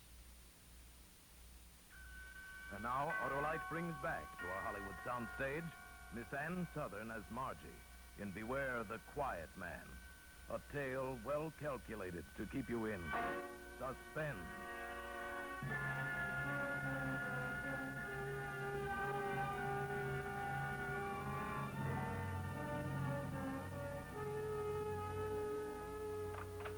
I stood there on the phone just a minute after I hung up. I wasn't scared exactly, but I had to let those words sink in. Either this guy I'm talking to is crazy, or else Arthur's planning to murder me. I went back to the bar. I had to find out. Oh, beautiful. I thought you got lost. Sit down, sit down. Thanks. Now, about this fella, the one who's going to murder his wife. Oh, let's candy shop talk. I want to hear about you. I don't even know your name. Did he say what made him think she was stepping out? Ah, she's supposed to belong to some bridge club the bank teller's wife got up. But friends of his saw her downtown a couple of times on a bridge date. Is that all? You know, honey, you're pretty smart. You make like you're really interested in the guy's work. Oh, but I am. You know, I had a little doll once I thought plenty of. Would have married her, maybe, but only every time I started talking about a case, she shut me up. Never mind about your little dolls. What about this guy? Hey, you're jealous. Well, what do you know? I'm not jealous. I only want to know. It's okay, honey. It's okay. Sure, a cute little doll like you doesn't want to hear a guy spouting off about another dame. Yeah, maybe I had a few too many. I just want to hear about this bank teller. Have you met his wife, maybe? No, but he showed me a picture of her. Oh, then you know what she looks like. Oh. Hey, what's so funny? Never mind, the joke's on me. Maybe you better not have many more to drink. You're acting kind of screwy. Oh, I feel wonderful. Well, here's to you. A long life. Yeah. A long, long life. Yeah. Down the hatch. Yeah. Poor little Margie. You know, you showed me a snapshot of her in her bathing suit. Mm-hmm. Oh, boy, was she stacked.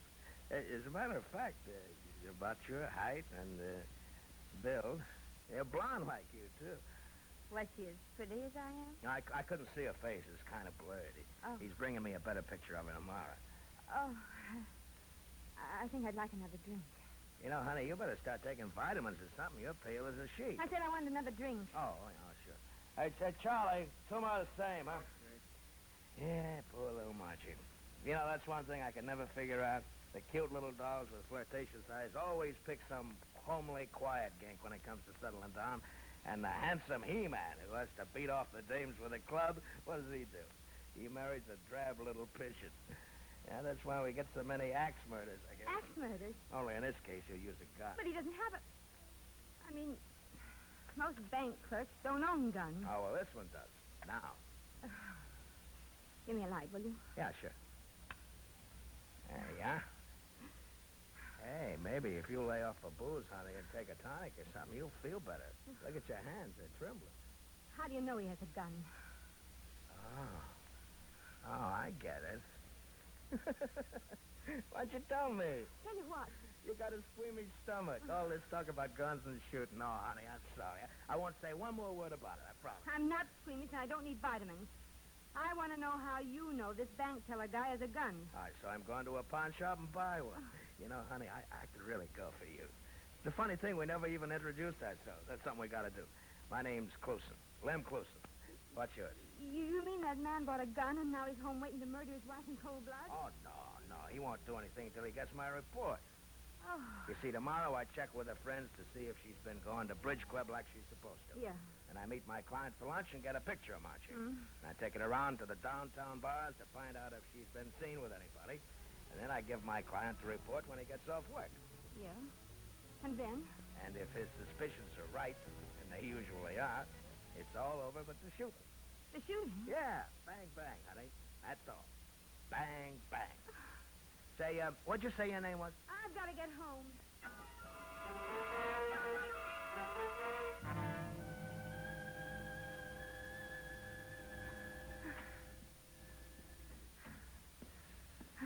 Hello, dear. Hello, Arthur. Oh, I was beginning to worry about you. Well, I really couldn't help being late for dinner. I wanted to leave, but Maid Bell, that's her name, you know, the girl I used to go to school with, she kept talking yakka to yakka, and I just couldn't walk out on her in the middle of a sentence. That's all right. I didn't mind. The paper's already like you told me. Shall I, No, I'll hurry dinner. You just sit down and read the paper. Well, thank you, dear. You all right? You look a little flushed. Oh, I'm fine. I was just rushing, that's all. It'll be ready in a minute. Did you have a hot day, darling? Oh, usual. People are taking out more money these days than they're putting in. Yeah, prices are awful, aren't they? I mean, nothing happened today? Oh, a funny thing. Man came rushing in this morning, first thing the doors were opened. Wanted to withdraw all the money from their joint account before his wife beat him to it. Seemed she was leaving him for another man. Oh, how awful. Oh, yeah. While he was there, she appeared. You should have heard her carry on. She was a real shrew. Oh, what happened? Oh, nothing. He didn't say a word. He was a gentleman. But I'll bet if he'd had a gun, he'd have killed her. Oh, well. Seems things like that happen all the time. Newspapers full of it. Are you mad at me, Arthur? Are you mad at me? You mad at me? Why, no. Should I be? Arthur, darling, I've got something to confess. Well, fire away. I didn't go to bridge club last week. No? I thought you'd die before you gave up bridge. Oh. Really, honey, you look awfully seedy. No, I'm fine. I feel fine. I had sort of a quarrel with Lurene. I didn't want to tell you because you're always talking about how women can't get along with each other. Instead of going to bridge club, I went shopping. Instead. Fine. Only I hope you didn't go over the budget. Oh, no. That's good. I always said bridge was a waste of time. Then you're not angry about anything? Why, no. Why should I be? Oh, Arthur. What's the matter now? I don't deserve a swell husband like you. Oh, I'm not so hot. Oh, you always do the dinner dishes and bring me my breakfast in bed on Sunday mornings. The only morning you have to sleep. Arthur, I'd feel terrible if anything ever happened to us. Well, what's going to happen? Suppose someday you got real mad and exploded. Exploded? Yeah. What if you got a gun and shot me dead? Oh, for heaven's sake, Margie. Where do you get those crazy ideas? You mean no matter how mad you got, no matter what I did to make you mad, you wouldn't shoot me dead? And Margie, you know I'd rather die than hurt one hair on your head. Oh, well, not suicide. Hey, how many drinks did you and Maid Bell have? Arthur, I want you to know I'm going to change. I'm going to be a better wife from now on. I'll stay home all the time and darn your socks. You? Darn socks. You just wait and see. I'll get up every morning and make your breakfast. Oh, Margie, you know you won't do any of those things. I will, too. Nonsense. Women like you never change. I will, too. I'll change right away. Tomorrow. Besides, I don't want you to. Oh, come here, baby. I want you to stay just exactly the way you are right now. Just exactly, Arthur? I love you very much. Just the way you are. Oh, Arthur. Hey, that reminds me, I made an appointment for you tomorrow at 10. You're having your picture taken. A picture? I showed a fellow that old snapshot of you today. The one we took at the beach. It was so dog-eared he couldn't see what you looked like, and I realized we didn't have a single decent picture of you at all. So But why have it taken tomorrow? Well, the studio next to the bank is having a special advertising the new 60-minute service. 60-minute service? Yeah. That way I can pick up the finished picture before I go to lunch. I don't want my picture taken. Well, now you're being silly. I won't do it. Well, honey, what's the matter? Don't touch me. I won't have my picture taken. I won't. Good night.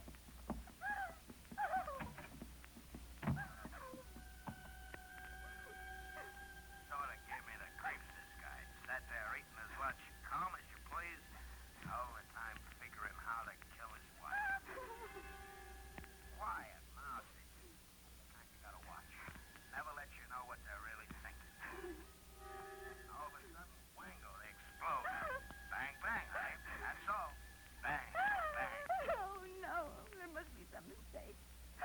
Arthur wouldn't hurt me. He wouldn't. I won't think about it. I'll take a sleeping powder and go to bed. The gun. He did buy a gun. It's all true. Every word of it's true.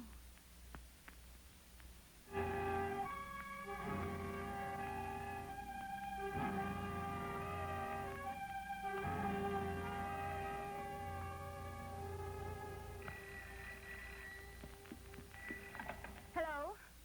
Ralph. I told you never to call me here. No, it isn't all right. Arthur brought a gun home last night. Yes, a gun. Maybe he was keeping it for a friend. That's all he'd say.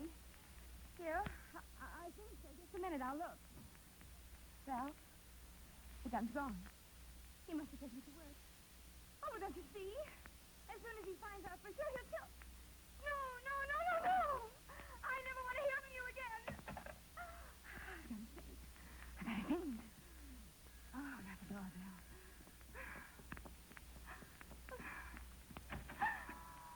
Oh, Lurene. Well, who'd you expect, darling? Frankenstein? Aren't you going to invite me in? Well, I was just going out. Don't be silly. You're not dressed. I'm in a hurry, Lurene. So am I. I'm late at the beauty shop now. But I was driving past anyway, so I thought I'd drop in and give you the latest on the girls at the bridge club. Well, some other day. Honestly, Margie, this is choice. You know what I heard about Mrs. Dentler? You know, she's the wife of Ben Dentler, the new teller at the bank. The one from Chicago. Lurene, if you don't mind. Oh, that's right. You haven't met her. Of course, you haven't been around lately. Well, she's kind of a pretty little thing in a plucked eyebrow sort of way. But you should hear what her husband told my husband. Lurene, Of course, I promised Dad I wouldn't breathe a word. Crying out loud, Lurene. What brought that on? I haven't time to stand and gossip. What's wrong with you today, anyway? You're as nervous as a cat. I'm all right, perfectly all right. But here it is, 10:30. 10:30? Good heavens, I'm a half hour late. Well, goodbye. I've got to run. Oh, darling. Be sure and read the Gazette tomorrow. They're running a story about our bridge benefit. Okay, goodbye. Pictures and everything. They didn't have time to take a new picture, but I gave them when we took the Valentine party. The one I was in? They're publishing it? Why, sure. I don't want my picture in the paper. But yours was the only flattering one in the group. The reporter picked you out right away. He seemed quite smitten. He? Oh, yes. He asked all about you. Of course, I told him that you didn't come to meetings very often. The Gazette doesn't use men reporters for society? Well, they do now, dear. He didn't sound much like a reporter, though. He kept calling me honey. Tall, blonde, fast talker? Yes. And you gave him my picture? Well, of course. What is his name? Oh, well, let's see. Yes. Funny name. I think it was Cruson.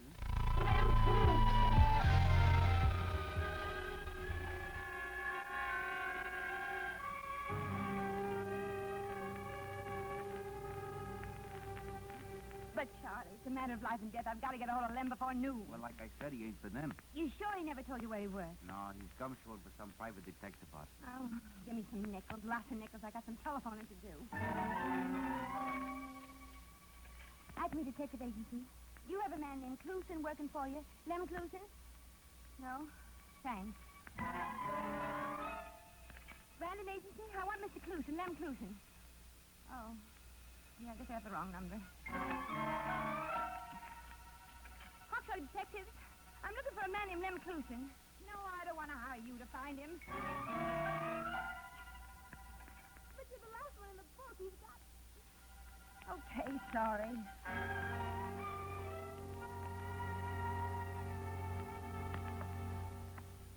No luck? No. I just remembered. Lem said the guy he worked for just opened up in town. Probably ain't no phone book yet. Come on, Dig, get out of here. That fresh kid, just because I won't let him in here peddling his papers, he yells in the door. Did he say bank suicide? Yells in here every darn day. Hey, wait. Hey, you didn't finish your drink, Hey, hey? Newsy. Hey, boy. Hey, newspaper. Boy. Give me a book, boy. Read all about it, bank suicide. Hey, you, boy. Paper, lady? Did you say suicide? Right in the Second National Bank. You want a paper? Yeah. Here. Guy's wife steps out with another joke. So the poor dope says, goodbye, Marge, and pulls the trigger. Here you are, lady. Bank suicide. Read all about it. Well, if it isn't Margie. Get away from me, Lem Clusen. Heard you were looking for me. Well, here I am. Boy, have I got a lot to tell you. Let me alone. I want to read. Oh, that write-up's no good. Here, give it here. Yeah, that's better. Now, come on into Charlie's, and I'll give you the inside. Give me back my paper, you murderer. Murderer? Hey, wait a minute. Oh, I get it. You figure he bumped himself off on account of my report. That's the screwy part. He didn't even wait for the report. I got it right here in my pocket. Take your hand off my arm. Oh, look, honey, now come on. You're coming into Charlie's if I have to drag you. Why don't you leave me alone? I figured you'd be sore. My spouting off the way I did in Charlie's yesterday. But how did I know who you were? Here we are. Hey, Charlie, 2 bourbon highs, double. I don't want a drink. Should have seen my face this morning when that screwy friend of yours gave me the picture of your bridge Oh, club. never mind. And there you were, as real as life and just as cute. I says to myself, why, you dumb ox, you got that little doll worried sick. And then when I read in the paper about my client giving your husband the gun to keep for fear he'll use it on himself, I think, holy cow. What did she say? And then I think, I bet she figures I planned the whole thing just to scare her. What do you mean? Oh, now don't try to kid me, Margie. You know you figured that client of mine was your husband. That he was going to bump you off? You mean he wasn't? No, your name's Banning, isn't it? Yeah. Well, my client's name was Dentler, Benjamin Dentler. Funny thing, his wife being named Margie, too. Yeah, I never thought he'd do it anyway. Oh, I think I'd like that drink after all. Well, here's us, honey. So that's the gossip Lurene was trying to tell me. Dentler, the teller from Chicago. You know, I've been thinking a lot about you. And Arthur really was keeping the gun for a friend of his. Hey, I'll tell you what, honey. I know a quiet little spot across town where we can eat, dance, anything we want. You might have told me about Dentler. It's a cute little place, baby. They got a knocked-out band, and what a floor show. I wonder why Arthur wouldn't talk to me about it. Well, what do you say? Say? To what? Well, you and me, honey. Our date. Oh. You're asking me to step out with you? Well, why not? How about my husband? Oh, that mousy little guy. We got nothing to worry about from him. But I thought you always said beware the quiet man. You never know what they're really thinking. But this is... No, but. If you'll pardon me, Mr. Lemclusion, I'm going home and start his supper.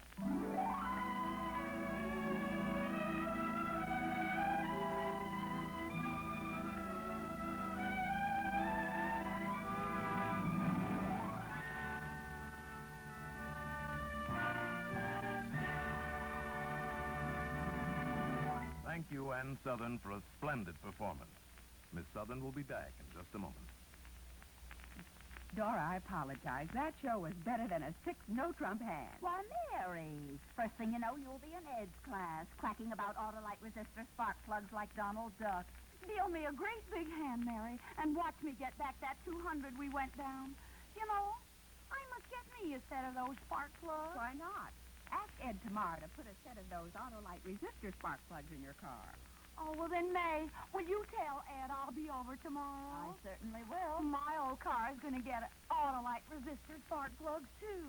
Yes, switching to Auto-Lite is safe, sane, sound, sober judgment, and a sure way to spark plug satisfaction. That's why everybody's switching to Auto-Lite. Auto-Lite means resistor spark plug. Ignition engineered spark plug. Auto-Lite means batteries. Stay full batteries.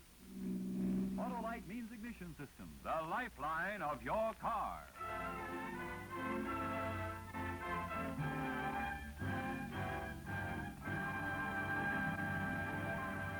And now, here again is Miss Ann Sothern. I've enjoyed this appearance on Suspense very much. And as a regular Suspense listener, I'm looking forward to next week when Martha Scott stars in Crisis, a powerful study in... Suspense.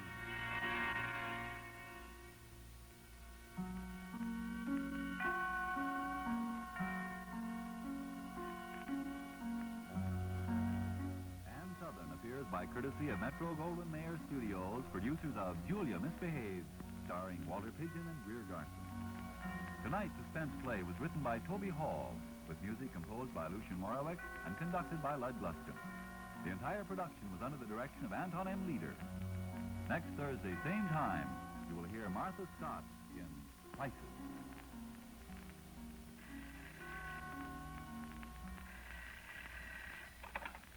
This is the Auto-Lite Suspense Show, calling the people of the USA. Here's your potty nurse. Thank you. This is CARE Incorporated. It's been 9 years now, 9 years since Europe's people have been able to live decently, buy clothes to wear, get enough to eat. That's a long time. It's far too long. Our government is doing something about it. Its long-range program will help restore economic prosperity. But there won't be any immediate direct help for the people who are hungry today. They can look only to us, to you and me. We can send help through CARE. The 40,000 calories of food, good food, in a CARE package goes a long way.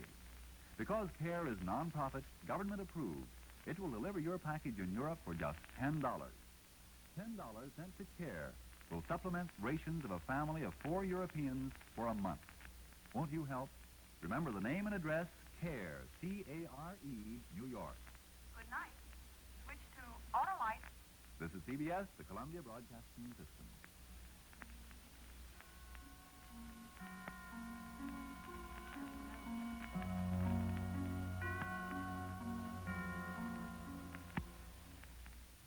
Suspense, August 12th, 1948.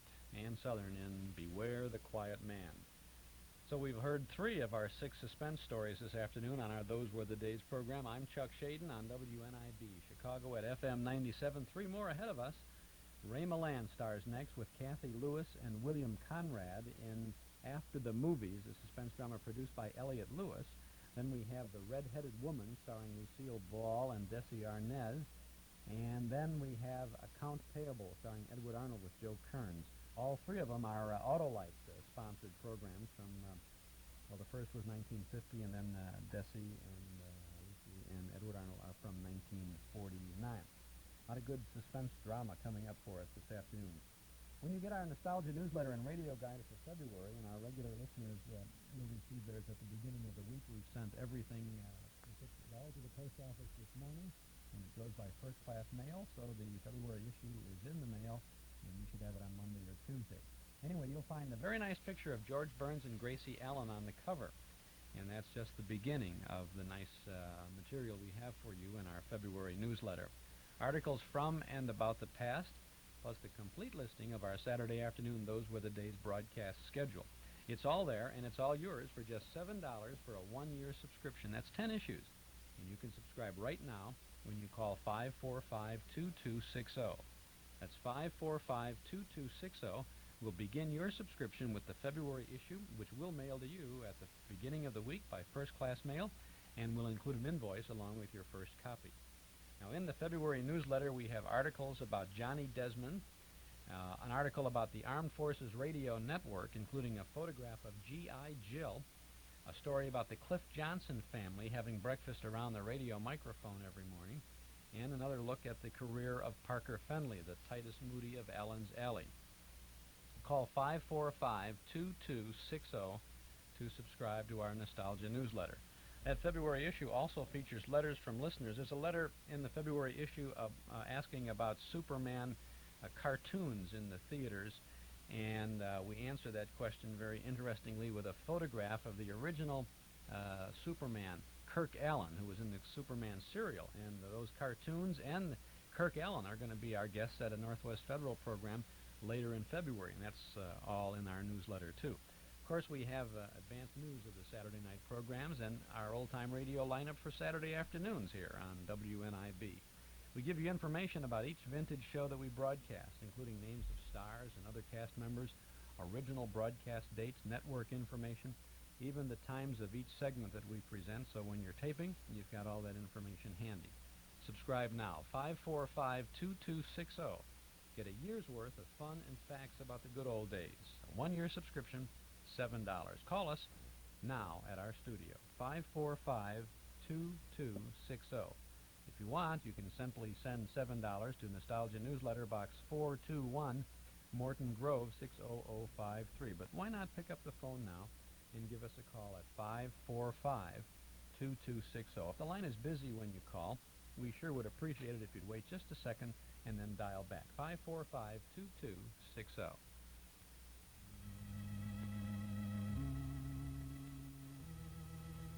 Do you remember? Who knows what evil lurks in the hearts of men? The shadow knows.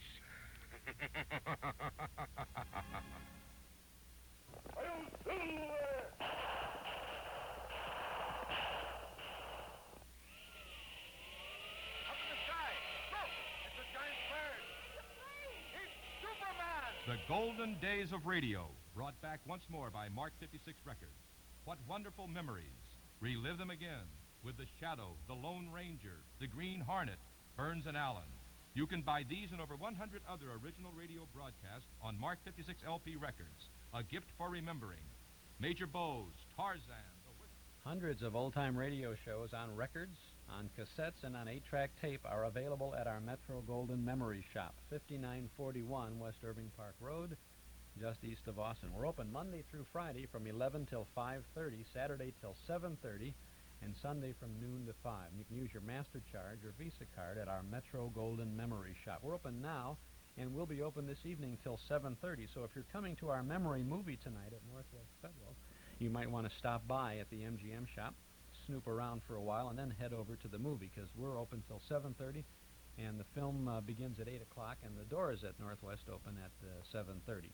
We're at 4901 Irving Park Road for Northwest Federal. Our memory movie tonight is The Gang's All Here from 1943, a Technicolor extravaganza with Busby Berkeley at the helm, really putting Carmen Miranda and Alice Faye and all the others, the beautiful dancing girls, through their paces. It's an outrageously representative film from the golden age of Busby Berkeley. You have to see it. It's beautiful. The lush, beautiful Technicolor. 20th Century Fox was really known for its vivid Technicolor. Metro Goldwyn Mayer had more of a soft use of Technicolor, and some of the other studios did. But Fox really laid it on. I mean, when Carmen Miranda had red lips, she really had red lips, you know, and it was just wonderful. You have to come see it. Doors open at 7:30. Our film begins at 8 o'clock.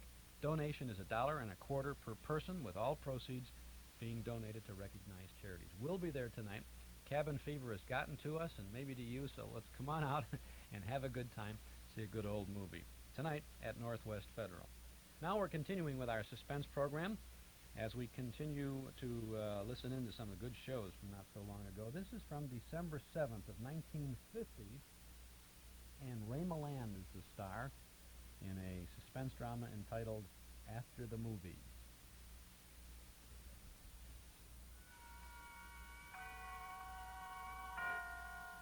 Auto-Lite and its 96,000 dealers present Suspense.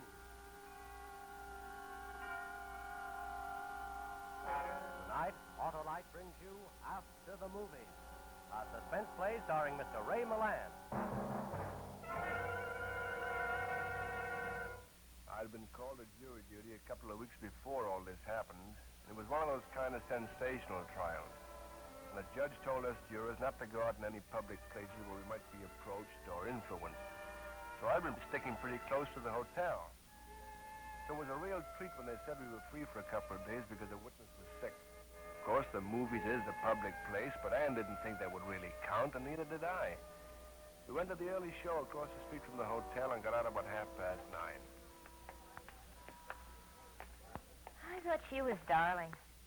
I didn't care so much for him, though. I didn't think she was too hot either. Say, what's the difference, really? It's the first movie I've seen since the trial started. How about some ice cream? I got those little cakes at home.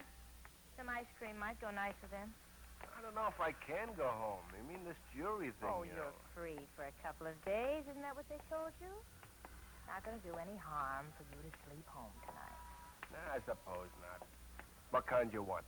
What? Ice cream. Chocolate. Come on.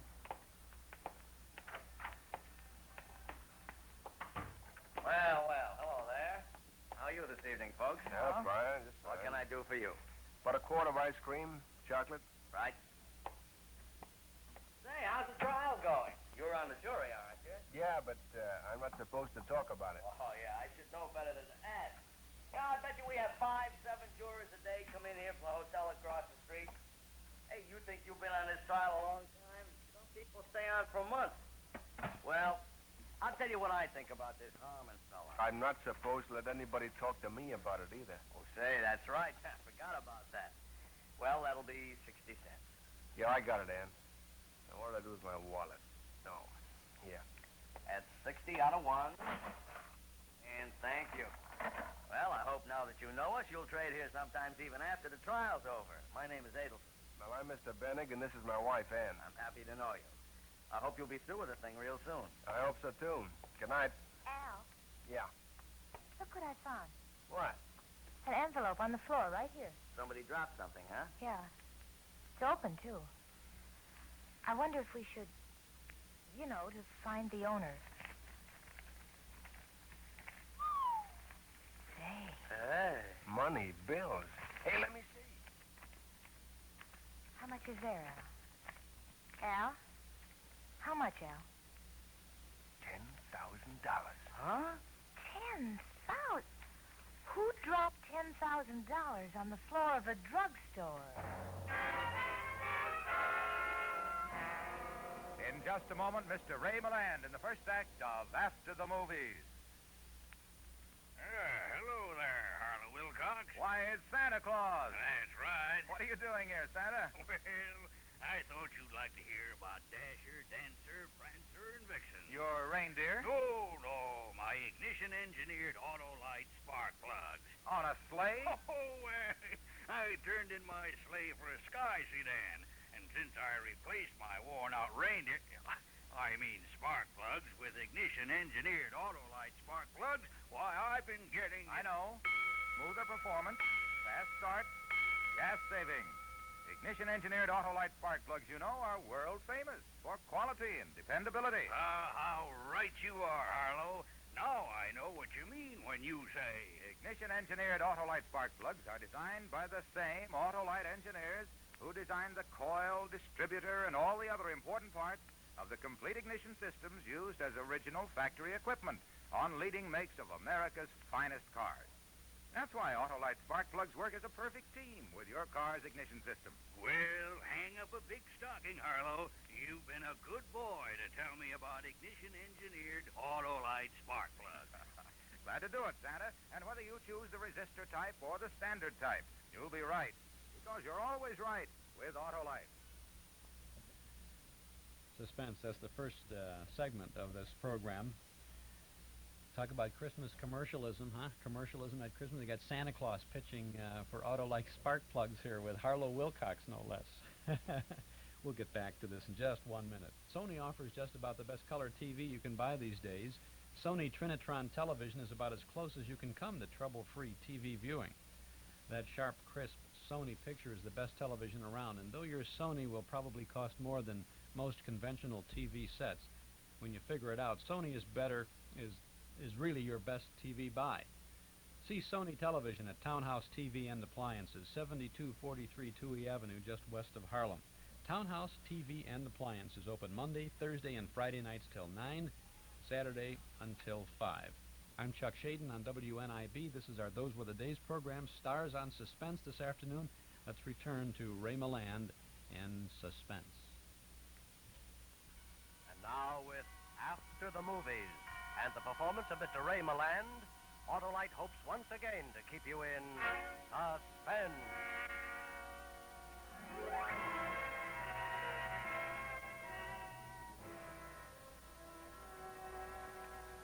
$10,000? You mean the envelope was just laying there on the floor? I almost stepped on it, and then I picked it up, and I saw there was something in it. Al, what should we do? Well, gee, a thing like this, I don't know what to say. If I was you, I'd keep it. That's what I'd do. And since it was in my store... No, we couldn't do that. Well, I could. It ain't stealing. You found it. And it was my store you found it in. We better turn it in. Look, if there's a reward, we'll get together on it, won't we? There's some kind of a note in it. Note? Yeah, in with the money. This is your first task as agreed in... no signature. Doesn't make much sense to me. Me either. Hey, where you going with that money? If anybody comes looking for it, we live on 5th Street, 229. If there's a reward, we'll see you get your share, Mr. Adelson. Come on in. Don't worry, Mr. Adelson. Don't worry. $10,000 is a lot of money.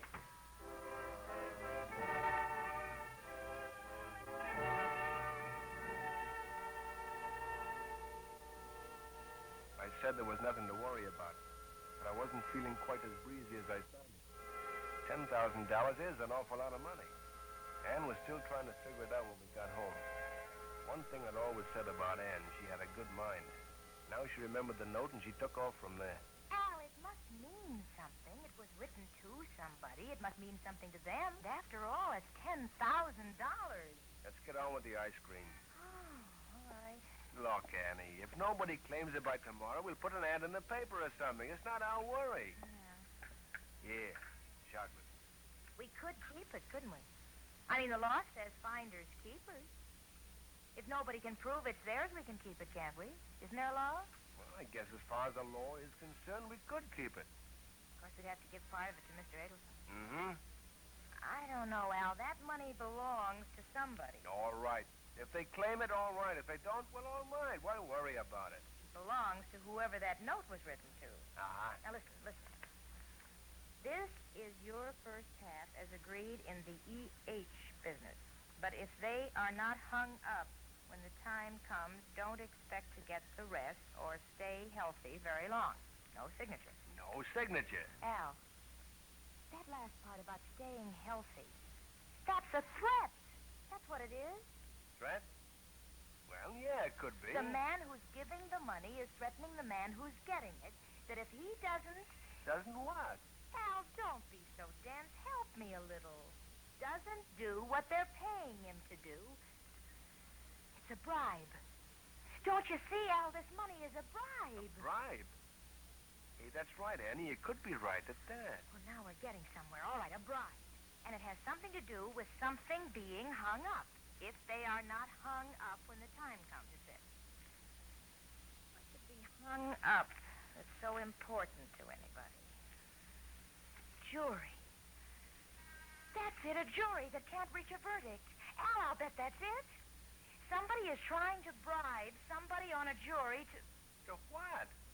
Al, those initials, E.H., Edward Harmon, the name of the man that's on trial. The jury that you're on. Gee, I don't know, Ann. They all seem like such nice, decent people. Yeah, but listen. This is your first half, the $10,000, as agreed in the E.H., that is the Edward Harmon business. But if they are not hung up as a jury, don't expect to stay healthy. Yeah. Yeah, it does make sense, Annie. Now, we've got to call the police. Police? Well, sure. We've got to report it right away. Well, maybe I should give it to the district attorney in the morning. No, don't you see, Al? You're on that jury. Why, if we delay telling them for even an hour, they may think you've got something to hide. No, I think I better wait till the morning. If you don't phone them, I will right away now. Well, I hope you're right. I hope this is the right thing to do.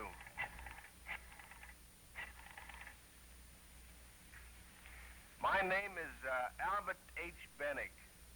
That's right. I live at 229 Fifth Street. Yeah. Now, I want to report something to you. There's a drugstore on the corner across the street from the courthouse, and my wife and I were in there earlier this evening, and my wife found something. Yeah. Well, on the floor. There was an envelope with $10,000 in it and a note. Now, we think it has something to do with the Edward Harmon trial. Yeah. No, just my wife. Yeah, she's sitting right here with me. Yeah, that's what I think. Now, you'd be doing me a great favor if you'd... Yes, we'll wait right here. We'll be expecting you. What did they say? They said they'd send somebody up just as soon as they could. Well, weren't they excited about it? Didn't they say anything? Well, Ann, I guess with people like that, these things are just sort of routine.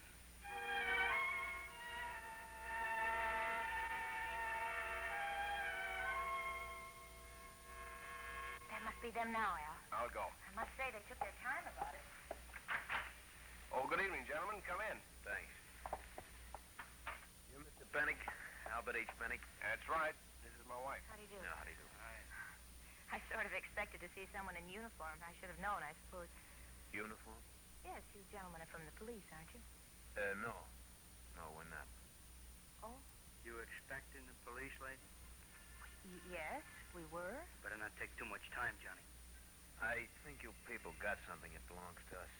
Something you found in the drugstore in the corner. Oh. We lost it there. Druggist told us you had it.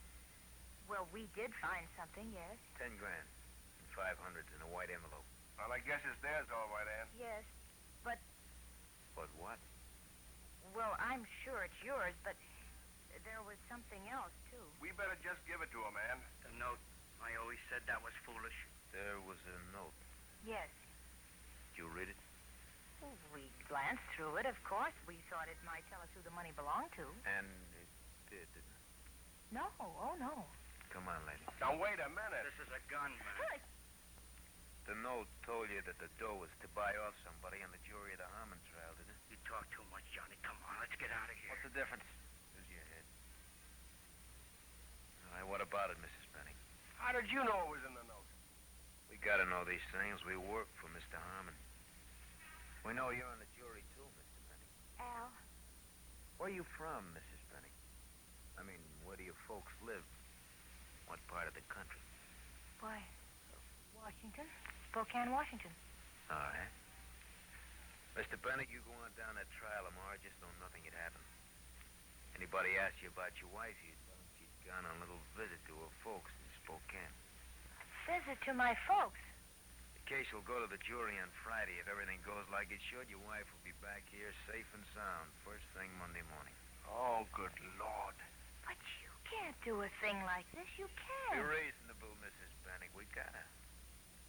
You people know too much about this thing. But we wouldn't say anything. I promise. I swear it. Now, how can we take a chance like that? Harmon is up for murder.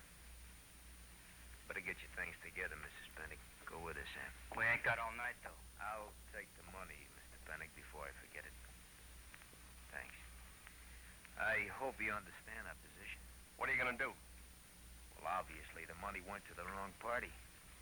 So we got to use another method. If everything goes like it should on that jury, your wife will be okay.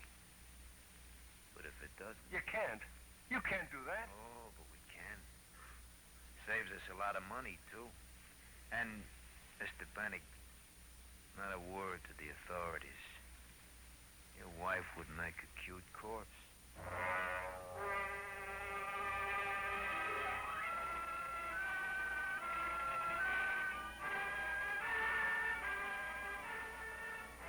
Auto-Lite is bringing you Mr. Ray Milland in After the Movies. Night production in radio's outstanding theater of thrills, Suspense.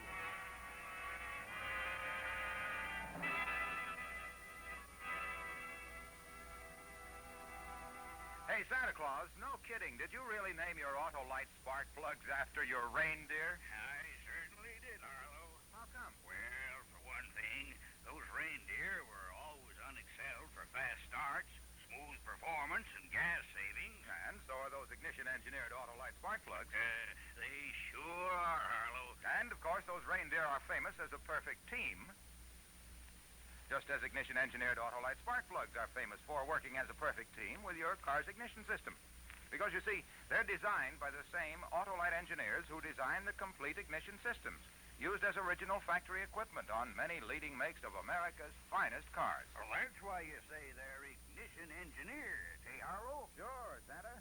So, folks, see your friendly Auto-Lite spark plug dealer and have him replace worn-out spark plugs with ignition-engineered Auto-Lite spark plugs. And whether you choose the standard type or the resistor type, remember, you're always right with Auto-Lite.